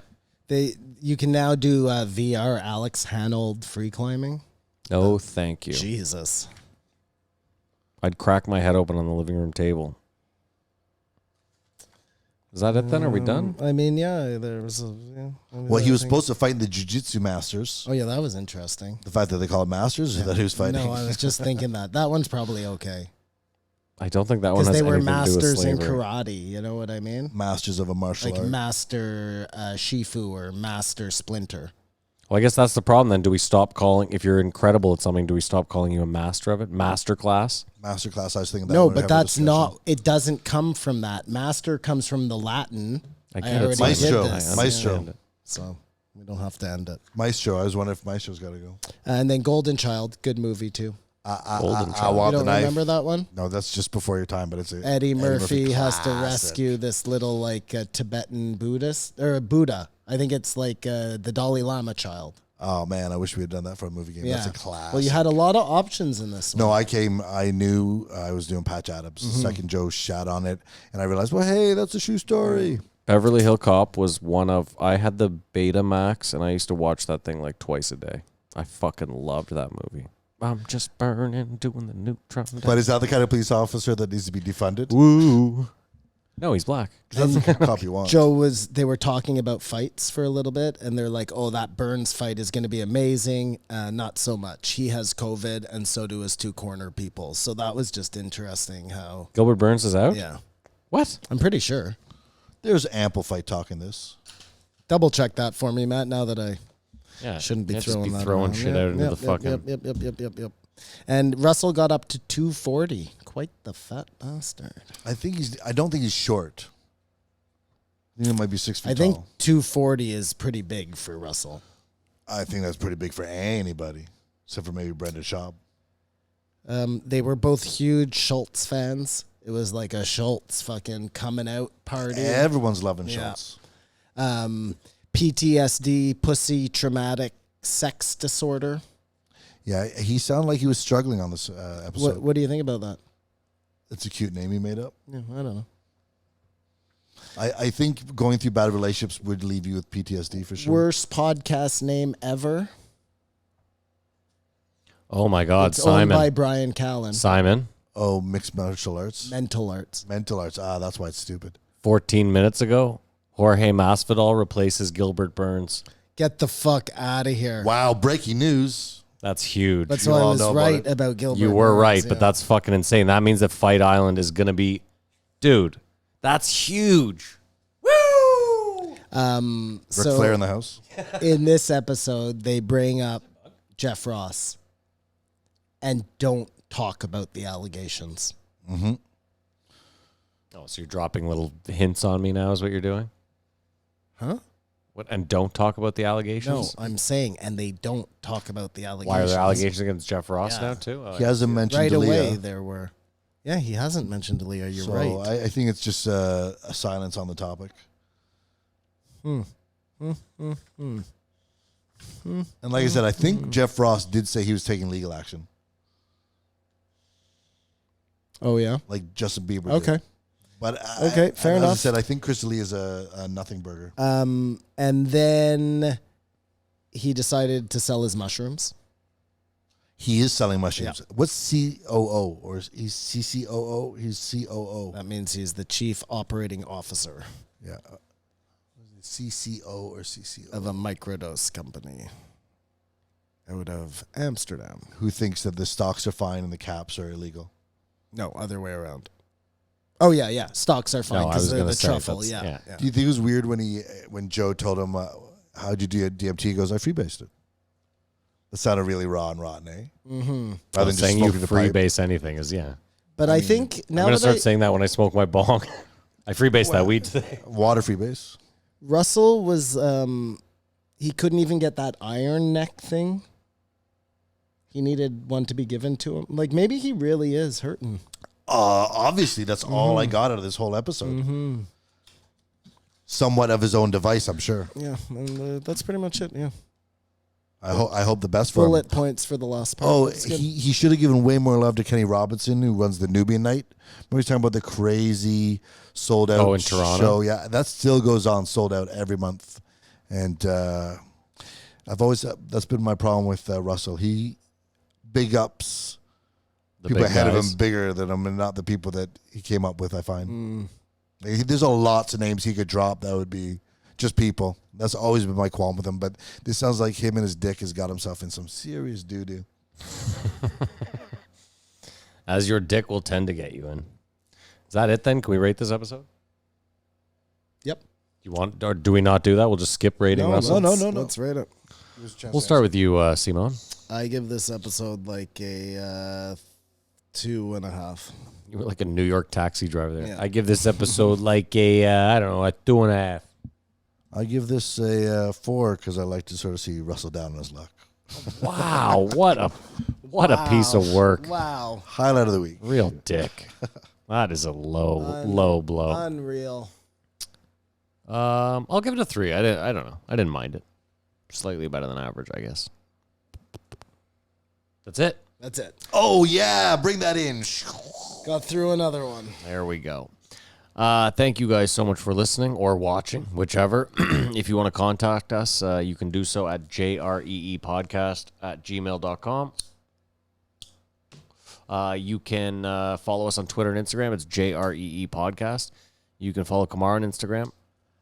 At Kamar Babar, Twitter and Instagram. Follow Simon on Instagram. At Bigfoot Sighting Society. We have a Reddit. It's reddit.com/jreepodcast. You can join in on the conversation. You should, of course, subscribe on the YouTube. You if must. You don't, You have no choice. yeah, you really, even if you're not going to watch us, please do us the favor. Press Actually, you know what? subscribe. I'm going to double down. What you need to do is this. Subscribe to us, hit the notification button, and then put on autoplay and go to our channel and make sure you watch every minute of every one of our episodes. Just that would help us out a lot. But first, subscribe. You can't do the rest unless you subscribe. yeah, we need to get to 1,000 subscribers so we can start making like $3 a month. 20,000 subscribers, but yeah. We got to get the first I'll take 1,000 for now. And the Patreon. The hype, man. Patreon's actually probably the best way to support us. You can go to patreon.com/JREE and you can join the Patreon for as little as $1 a month. We will give you some extra content for that. You get, what do they get? Oh, you get the post show early. So you'll get the post show on Tuesday as opposed to Friday. And you get 3 or 4 episodes of This Won't Age Well a month, the series where we go back. Simon just picked TJ Kirk, and it was a stinker. Oh, and this will be new for the new. Well, just moving forward, if you're on Patreon and you join for higher than the $5 level, I'm going to be doing the video version of the throwbacks now as well. Breaking news. Unless it's too hot in here because the lights make it 10 times worse. Simon, do you have something else you want to mention? Hopefully by the time this airs, That's what I'm saying, we'll have yeah. a link for Drum roll, swag. Merch. there you go. Yeah. So we'll put that link in the episode, whatever. And bear with us. There's only one piece of merch for now. It's just the logo on a shirt. Well, it's different options on stuff, but Sure, it's sure, just sure, the but one it's logo, just- but it's- we'll add some more shit in We're there. getting more in there, but you guys... But the option is open, and Patreon people, we got you covered. And Yeah, if you're on the Patreon, there will be a discount code for you depending on what level you're at. Obviously, the higher the level, the higher the discount you get. We wanted to give higher levels shirts, but it's a logistical nightmare for now. So you guys at the high level, eventually, we are going to get stuff for you, but it's kind of a nightmare right now. we'll figure something out. We'll reiterate this in the post show too, in case you missed anything. Yeah. If you stuck around this long, thank you so much for listening. If you watched, thank you so much. That's it. Have a great week. Enjoy your weekend. And As Kamar would say, keep opening your eyes.